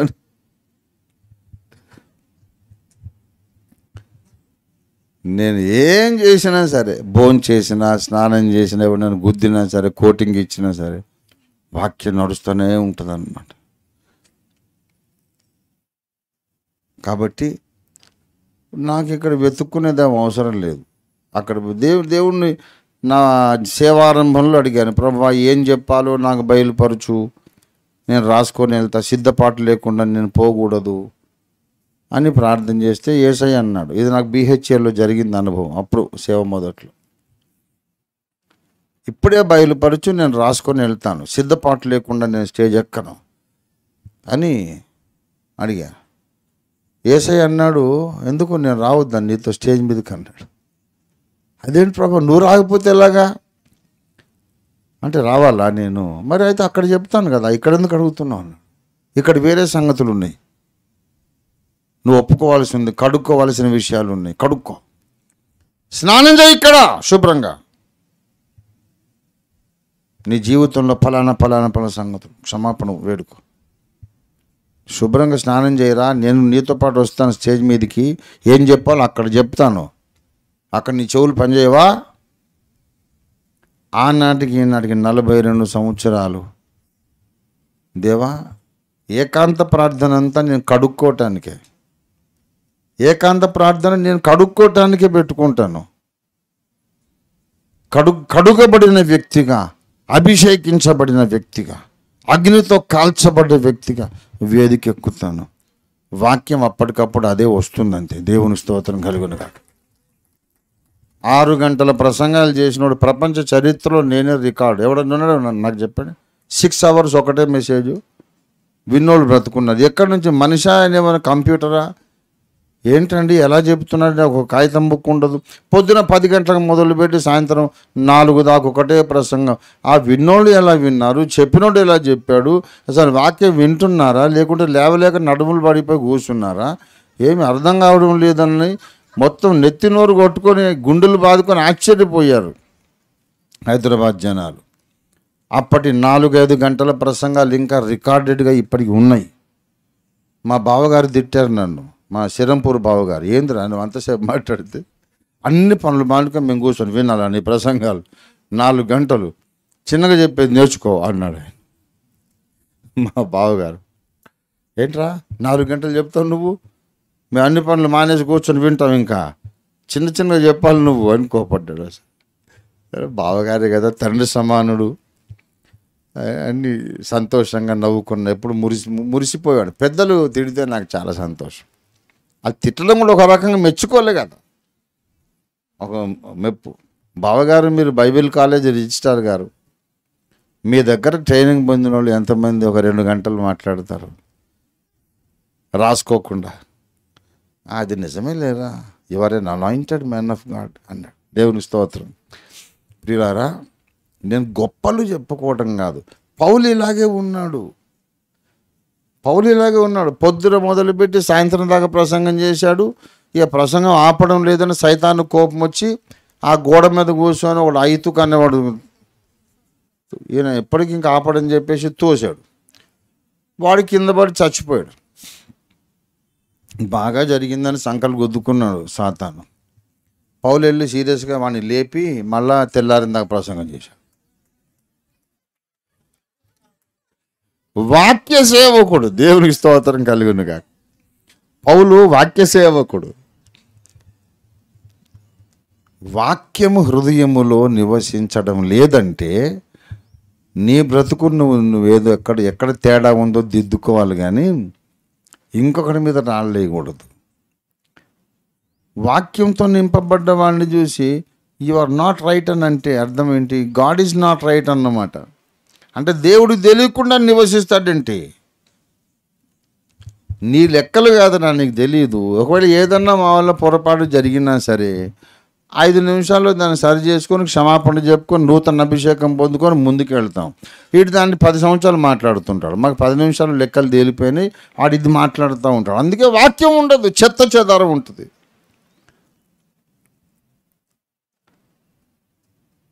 ఎంత ఉన్నతముగా వెళుతావో అంత ఉన్నతమైన ప్రమాదాలు నీకుంటాయి. ఒకే ప్రమాదం చెప్పాను నేను, ఇప్పుడు ఇక ముగించేస్తా. ఏంటా ప్రమాదం అంటే, నిన్ను నీవు సరి చేసుకోవటం మానేసి బైబిల్ గ్రంథముతో నీ హృదయాన్ని ఏకీభవించేటట్టు ట్యూన్ చేసుకోవటం మానేసి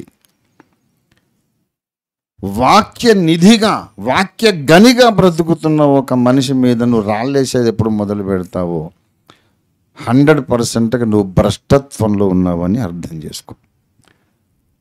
అలాంటి వాళ్ళు మారు మనస్సు పొందాల. నరకానికి వెళ్తారని నేను చెప్పట్లేదు, మారు మనసు పొందాల, లేకపోతే బహుమానం పోతుంది. నరకానికి వెళ్ళరు కానీ బహుమానం కోల్పోతారు, కిరీటం పోతుంది, సింహాసనం పోతుంది. భక్తుడు దేవునితో ఎలా నడుస్తాడో అది మనకు అర్థమయ్యే విషయము కాదు. పురుషోత్తం చౌదరి గారంతటి మహానుభావుడు రాశాడు. ఏమని రాశాడు? నీ యందు భయభక్తులు లేని నిర్లజ్జా చిత్తమును భూని చెయ్యరాని దుష్కర్మములు. నెల్లూరు బ్యాప్టిస్ట్ చర్చిలో ఉండి రాశాడు ఈ పాట. ఎప్పుడు రాశాడు, ఎలా రాశాడో నాకు తెలుసు. నీకు నీ తరమే తెలియదు అయ్యా, నాకేమో 4 తరాలు బట్టి తెలుసు. ఎలా చెప్పాలి? నీ యందు భయభక్తులు లేని నిర్లజ్జా చిత్తము భూని చెయ్యరాని దుష్కర్మములు చేసినాడాను.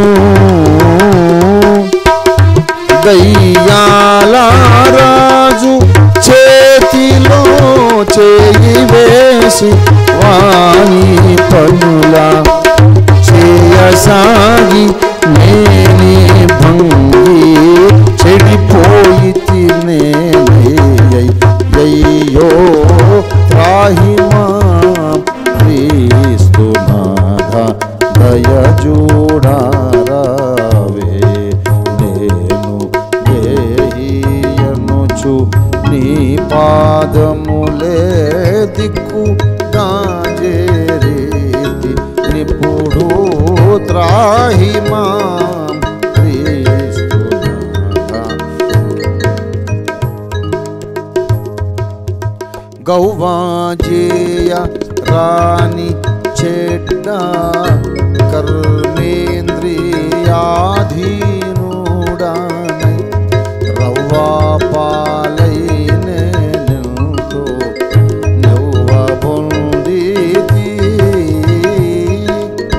త్రవ్వుచున్న కొలది పెరుగు తరుగదు నా పాపరాశి. విధమున చెడిపోతిని నేమి సేతు త్రాహిమా క్రీస్తునాథ దయ చూడారావే. ఏంది అయ్యగారు చెప్పి సాక్ష్యం? తరువుచున్న కొలది పెరుగు తరుగదు నా పాపరా. అట్లాంటి వాడు పాట మనకి ఎందుకంటే, పరిశుద్ధుడు రాసింది తీసుకురండి ఏదన్నా పాట. పరిశుద్ధుడు రాసే పాటలు కావాలి కానీ అయ్యగారి పాపాలు ఎన్ని ఉండేది తవ్విన కొద్దీ వెళ్తున్నాయండి. ఇంకా అంత పాపిస్తోడి పాటలు మనకెందుకండి అనొచ్చా మనం? ఓరి బడుద్దాయి, నీకు తెలియదు. వాళ్ళ దృష్టిలో పాపం అంటే ఏంటో నీకు తెలియదు. సిచ్యువేషనల్ ఎథిక్స్ ఉంటాయి, సిచ్యువేషనల్ జడ్జిమెంట్స్ ఉంటాయి. ఆ పరిస్థితులలో వాళ్ళ జడ్జిమెంటు, దేవుని జడ్జిమెంటు, ఏది ఎప్పుడు ఎందుకు. ఇంతకుముందు దానికి biological reasons, sociological reasons, psychological reasons, spiritual pressures. ఏ టైంలో ఏ స్టెప్ వేసాడో, ప్రభావ ఇట్లా ఈ పరిస్థితిని బట్టి జరిగింది, ప్లీజ్ వాష్ మీ అనుకొని మళ్ళీ ముందుకు లేడీ పిల్లలకు దూసుకెళ్ళిపోతాడు. ఈ పనికి మళ్ళీ పందిగాడికి అశుద్ధం కావాలి కదా, అది పట్టుకుంటాడు. అది ఎప్పుడో అయిపోయింది, స్నానం అయిపోయింది, ముందుకెళ్ళి ఇంకా 10 మైళ్ళు 100 మైళ్ళు ముందుకెళ్ళిపోయాము అంటే అక్కడ సిచ్యువేషన్ వేరే. అట్లా కాదు, ఎట్టి పరిస్థితుల్లో అలా జరగడం నీ బొందేం కాదు. భక్తుడు దేవునితో నడిచే నడకను అసెస్మెంట్ చేసే శక్తి, జ్ఞానము, సామర్థ్యం న్యాయపీఠాసీనుడైన యేసుకు ఒక్కడికే ఉన్నది. దేవుని స్తోత్రం కలుగునుగా. ఇక ఎవరికి తెలియదు. ఆయన ఆ పాట రాశాడు, ఎన్నో సంఘాలు కట్టాడు. ఆ పాట గురించి నువ్వు కామెంట్ చేసి ఒక సంఘం కట్టకపోతే ఏం లాభం? కనుక వీళ్ళందరూ ఏంటంటే men without the word of God. హృదయంలో వాక్యము నివసించదు. ఇక వాక్యం హృదయంలో నివసిస్తేనే కదా రేపు పొద్దున క్రీస్తు న్యాయపీఠం ముందు కూర్చున్నది ఎవరు? మరి అక్కడ పైన కూర్చున్నది ఎవరు? వాక్యమే కదా. శరీరధారి అయిన వాక్యము శిలువ మీద, ఆత్మరూపుడుగా ఉన్న వాక్యము మన గుండెలలో ఉండాలి. అప్పుడే ఇదే వాక్యం రేపు తీర్పరిగా న్యాయసింహాసనం మీద కూర్చున్నప్పుడు ఆయన ముందు నువ్వు పాస్ కాగలుగుతావు, ఉత్తీర్ణుడివి కాగలుగుతావు. దేవుని స్తోత్రం కలుగును గాక. హల్లెలూయా. చాలా ఉన్నతమైన శిఖరం ఎక్కిన తర్వాత ఒక పులి నిన్ను పట్టుకుంటుంది. చాలామంది పులివాత పడతారు. ఏంటంటే వాడు లేనిపోని జడ్జిమెంట్లన్నీ చేసి అసలు వాడికే దిక్కు లేదు, హృదయంలో వాక్యం లేదు, ఒక ఆత్మ రాదు. అక్కడెక్కడో ఉన్న పురుషోత్తం చౌదరి గురించి, భక్త సింగ్ గారి గురించి, మిక్కిలి సమేలు గారిని గురించి, ఆయన గురించి వీడి కింద మాట్లాడతాడు. వాడేమో దేవునితో నడుస్తుంటాడు, వీడేమో భ్రష్టు పట్టిపోతాడు. మీరు భ్రష్టు పట్టిపోవద్దు. ఏమండి? రెండవది, మీరు భ్రష్టులు కాని ఎడల అంటాడు కదా, మిమ్మల్ని గురించి మీరు ఎరగరా అంటాడు. అసలు బేసికల్లీ అసలు పిసల్ గయా దుమ్ అటక్ గయా అని ఇక్కడ సామెత ఉన్నది. దీంట్లో ఒక కుక్క ఒక ఇంట్లో దూరింది, దాంట్లో ఒక గిన్నెలో మూతి పెట్టింది, వాళ్ళు చూశారు. దాన్ని పట్టుకుందామని పోతే కుక్క పారిపోతుంటే డోర్ వేశారు. అంతలా కుక్క అంతా స్లిప్ అయిపోయింది, కానీ అక్కడ తోక మాత్రం ఆ తలుపులో ఇరుక్కుపోయింది. కయ్యమంటుంది. అసలు పిసల్గయ అంటే జారిపోయింది. అసలైన మెయిన్ కుక్క జారిపోయింది. దుమ్ అటక్గాయ, తోక ఇక్కడ ఇరుక్కుపోయింది, అది పోలేదు. మొత్తం బయటికి పోయి తోక ఇరుక్కుపోయినట్టు చాలామంది విశ్వాసుల అనుభవాలు ఉంటాయి. మొత్తం అంతా పాస్ అయిన తర్వాత వీడు బయటికి పోలేక చిన్న పాయింట్లో ఇరుక్కుపోతాడు. ఏ ఒక్క విషయంలో మనం ఇరుక్కుపోయాం చూసుకోవాలి, పరిశోధించుకోవాలి. ఇంకొక విషయం నేను చెప్తున్నాను ఏంటంటే, ఎప్పుడైతే నీలో ప్రార్థించాలి అనే ఆశ చచ్చిపోతుందో నీకు రోగం వచ్చిందని అర్థం. వాక్యాన్ని చదవాలనే ఆశ, ప్రార్థన చేయాలనే ఆశ చచ్చిపోతుంది. చూసావు, నువ్వు ఆత్మీయంగా బాగోలేవు. You are sick spiritually. మీకు తెలుసా, మలేరియా వచ్చినోడికి అన్నం తినబుద్ధి అయ్యదు. బిర్యానీ పెట్టినా తినడు, పాయసం ఇచ్చినా తాగడు. ఎందుకు? నాలుక చేదైపోతుంది. నాకు ఆకలి వేయట్లేదండి అంటే బ్లడ్ టెస్ట్ చేస్తే వాడికి జాండీస్ ఉంటుంది. ఆరోగ్యం బాగోలేనోడికి ఆకలి ఉండదు. ఆత్మీయ ఆరోగ్యం బాగోలేనోడికి వాక్యము పట్ల, ప్రార్థన సన్నిధి పట్ల దాహం ఉండదు. ఇది ఇంకొక సిమ్టమ్. అందరి గురించి తీర్పు తీరుస్తున్నా బాగానే ఉందని 2 గంటల ప్రార్థనలో గడిపావు అంటే అది లేదు సార్, ప్రార్థన లేదు, ఏం లేదు, నాకు ఈ పాయింట్ తేలదు. నీ పాయింట్ ఏసై వచ్చింది నాకు తేలదు. కానీ ప్రార్థన లేని వాడిగా ఎత్తబడతావు, సిగ్గుపడతావు. మూడో విషయం, దేవుని బిడ్డలారా, ఎన్నెన్నో పాయింట్స్ అన్ని మాట్లాడి అపొస్తలుల కార్యాలు 2:42 నుండి తొలగిపోతారు. వారు అపొస్తలుల బోధలో ఎడతెగక కొనసాగిరి. తర్వాత సహవాసమందు ఎడతెగక కొనసాగిరి. తర్వాత రొట్టె విరుచుటయందు ఎడతెగక కొనసాగిరి. ప్రార్థన చేయుటయందు. అవును, నువ్వు ఏది మాట్లాడినా ఈ 4 ఉండాలిగా. ఈ 4 ఉండాలి కదా. అపొస్తలుల బోధలో ఉండాలా వద్దా? అంటారా? నువ్వు సరైనోడు అయితే ముందు ఎక్కడుండాలా? అపోస్తలుల బోధలో ఉండాలి కదా. మరి నీకు ఒక సంఘం నచ్చ ఇంకో సంఘంలో పోయి కూర్చున్నావు. వాడేమో యేసుప్రభు రాకడ ఈ రాత్రి అని చెప్తున్నాడు. అపోస్తలుల బోధన, అపోస్తలుల బోధ నుంచి పడిపోయారు. రొట్టె విరుచుట లేదు, అక్కడ 6 నెలలకు ఒకసారి రొట్టె విరుచుట. మరి ఏది నీ పర్ఫెక్షన్? అపోస్తలుల బోధ మానుకొని వ్యతిరేక బోధ విన్నందుకు బహుమానం ఇస్తాడా? ప్రభురాత్రి భోజనం ప్రతాదివారం లేనందుకు బహుమానం ఇస్తాడు. దేనికి బహుమానం ఇస్తాడు? మనందరం బాగున్నాం. మనకైతే అపోస్తలుల బోధ ఉంది, ప్రతి వారం రొట్టె విరుచుట ఉంది, ప్రార్థన ఉంది, సహవాసం ఉంది. మనమైతే క్షేమ మార్గంలోనే ఉన్నాము, మనమైతే పడిపోలేదు. కానీ మన గురించి మాట్లాడి ఒకడు అపోస్తలుల బోధ నుంచి పోయాడు, సహవాసం నుంచి పోయాడు, ప్రార్థన నుంచి పోయాడు, ప్రభురాత్రి భోజనము నుండి పడిపోయాడు. నిన్ను నీవు పరీక్షించుకోవాలి. నువ్వేదో పెద్ద పెద్ద మాటలు మాట్లాడడం కాదు, ముందు ఈ 4 వ్యవహారాల్లో నువ్వు ఉండాలి. దేవుని స్తోత్రం కలుగును గాక. మొట్టమొదట అపోస్తలుల బోధలో, సహవాసంలో, ప్రార్థనలో, రొట్టె విరుచుట్లో ఉండాలి. అది నీలో లేనప్పుడు నీలో ఏదో సంథింగ్ రాంగ్ అని అర్థము. వాక్యం నీలో లేనప్పుడు నీలో ఏదో తేడా ఉందని అర్థం. ప్రార్థనాశ చచ్చిపోయినప్పుడు నీలో ఏదో లోపం ఉందని అర్థం. గనక మీరు విశ్వాసం కలిగి ఉన్నారో లేదో మిమ్మల్ని మీరే పరీక్షించుకోమన్నాడు పౌలు భక్తుడు. దేవునికి స్తోత్రం కలుగును గాక. మామూలు మనుషులా వీళ్ళు?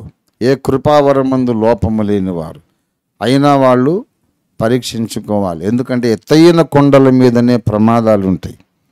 ఎత్తైన కొండల మీద ఉండే పెద్ద పులులు నిన్ను అపోస్తలుల బోధకు దూరం చేస్తాయి. ఎత్తైన కొండల మీద ఉండే సింహాలు నిన్ను ప్రార్థనకు, సహవాసానికి దూరం చేస్తాయి. ప్రభురాత్రి భోజనానికి దూరం చేస్తాయి. ఎత్తైన కొండ ఎక్కిన తరువాత పులివాత పడ్డావు అనుకో, ప్రార్థన వాక్యం అంటే నీకు చేదుగా కనబడుతుంది. ఇంకా సంపూర్ణ భ్రష్టత్వమే అది. ఎవడైనా ఎటైనా పోని, మనం మాత్రం ఆ ఎత్తైన కొండల మీద పులివాత పడకుండా, సింహాల నోట పడకుండా, మనకై చీలినటువంటి కొండ బండ సందుల్లో మనం దాక్కుందాం. యేసయ్య గాయాల్లో దాక్కుందాం.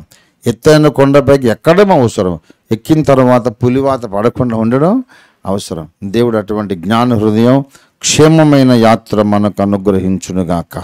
రండి ప్రార్థన చేసుకుందాం.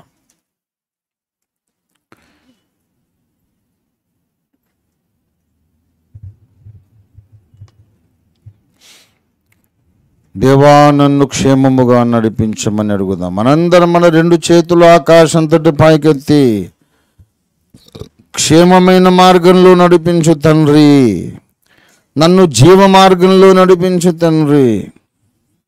ఎట్టి పరిస్థితులలోనూ అపోస్తలుల బోధకు నేను దూరము కాకుండా నన్ను కాపాడు తండ్రి అని ప్రార్థన చేద్దాం. ఎట్టి పరిస్థితుల్లోనూ దేవుని వాక్యము నాలో నివసింపలేనటువంటి అసహ్యమైన వాతావరణం నా హృదయంలో లేకుండా నన్ను కాపాడు తండ్రి. దేవుని వాక్యం నాలో సమృద్ధిగా నివసించడానికి నా హృదయం అనుకూలమైన స్థలంగా ఉండాలి తండ్రి. నివాసయోగ్యంగా ఉండాలి. ఈ లోకాన్ని దేవుడు నివాసయోగ్యంగా చేశాడు. అది చెడిపోతే మళ్ళీ నివాసయోగ్యంగా చేశాడు. ప్రియ విశ్వాసి, నీ హృదయం దేవునికి నివాసయోగ్యంగా ఉందా? నీ హృదయం దేవుని వాక్యానికి నివాసయోగ్యంగా ఉందా? ప్రభువా, నేను నీ వాక్యము కొరకు నివాసయోగ్య స్థలముగా ఉండున్నట్లు సహాయం చేయమని అడుగుదాం. ప్రతి ఒక్కరూ ప్రార్థన చేయండి. ప్రభువా, నీ వాక్యము నివసింపగలిగిన చోటుగా నా హృదయం ఉండాలి. నీ వాక్యము సమృద్ధిగా నివసించడానికి అనుకూలమైన స్థలంగా నా హృదయం ఉండాలి. ప్రార్థన పట్ల, సహవాసము పట్ల, నీ వాక్యము ధ్యానము పట్ల నాకు ఎల్లప్పుడూ అనురక్తి ఉండాలి, దాహం ఉండాలి, ఇష్టం ఉండాలి.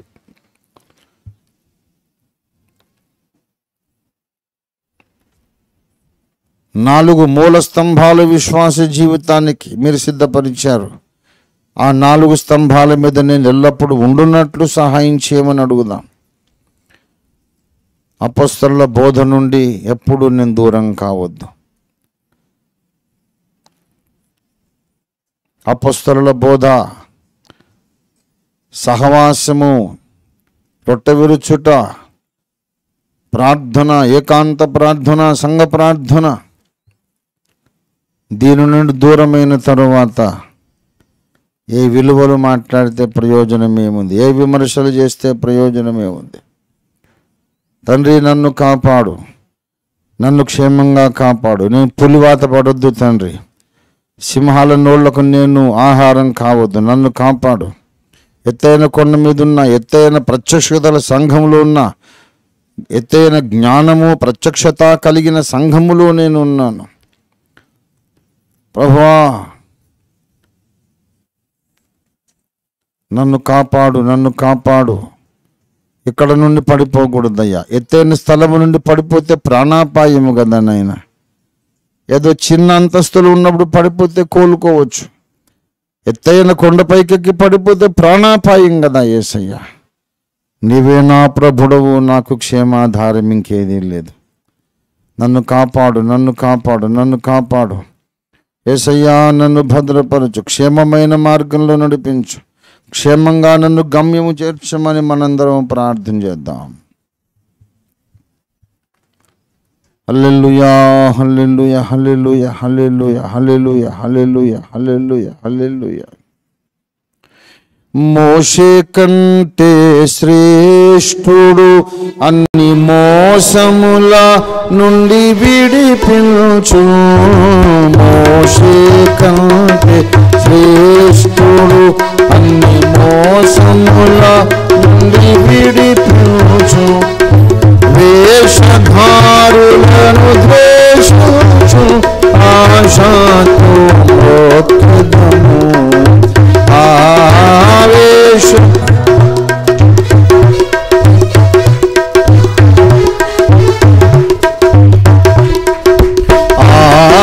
సాగిల పాడి మోక్షదము. సత్యముతో ఆత్మలో మన ప్రభు యేసుని సాగిల పాడి అందరిలో అతి శ్రేష్ఠుడు మనకందరికి తానే ప్రభువు. అందరిలో అతి శ్రేష్ఠుడు మనకందరికి తానే ప్రభువు. హల్లెలూయా, కృపాత్ముడు అనుదినము లోకెదము. హల్లెలూయా, కృపాత్ముడు అనుదినము లోకెదము. సాగిల పాడి సాధ్యముతో ఆత్మలో మన ప్రభు యేసుని సాగిల పాడి. ప్రార్థన. ప్రేమ కలిగిన మా మహాపరిశుద్ధ తండ్రి, నీ జీవవాక్యమును మాలో ఫలింపచేయండి. నీతిగల నీ నోటి మాట బయలుదేరి ఉన్నది. ఎంతో ఎత్తున ఉన్నటువంటి సంఘములు, ఉన్నత ప్రత్యక్షత అనే కొండ మీద ఉన్నటువంటి నీ దాసులు, నీ దాసురాండ్రు, ఉన్నతమైన జ్ఞానము ప్రత్యక్షత కలిగినటువంటి సహవాసులు ఉన్న విశ్వాసులు పులివాత పడే ప్రమాదం ఎంతైనా ఉన్నది అనే నగ్న సత్యాన్ని, కఠోరమైన నిజాన్ని మీరు మాకు బోధించినారు. నీకు స్తోత్రం.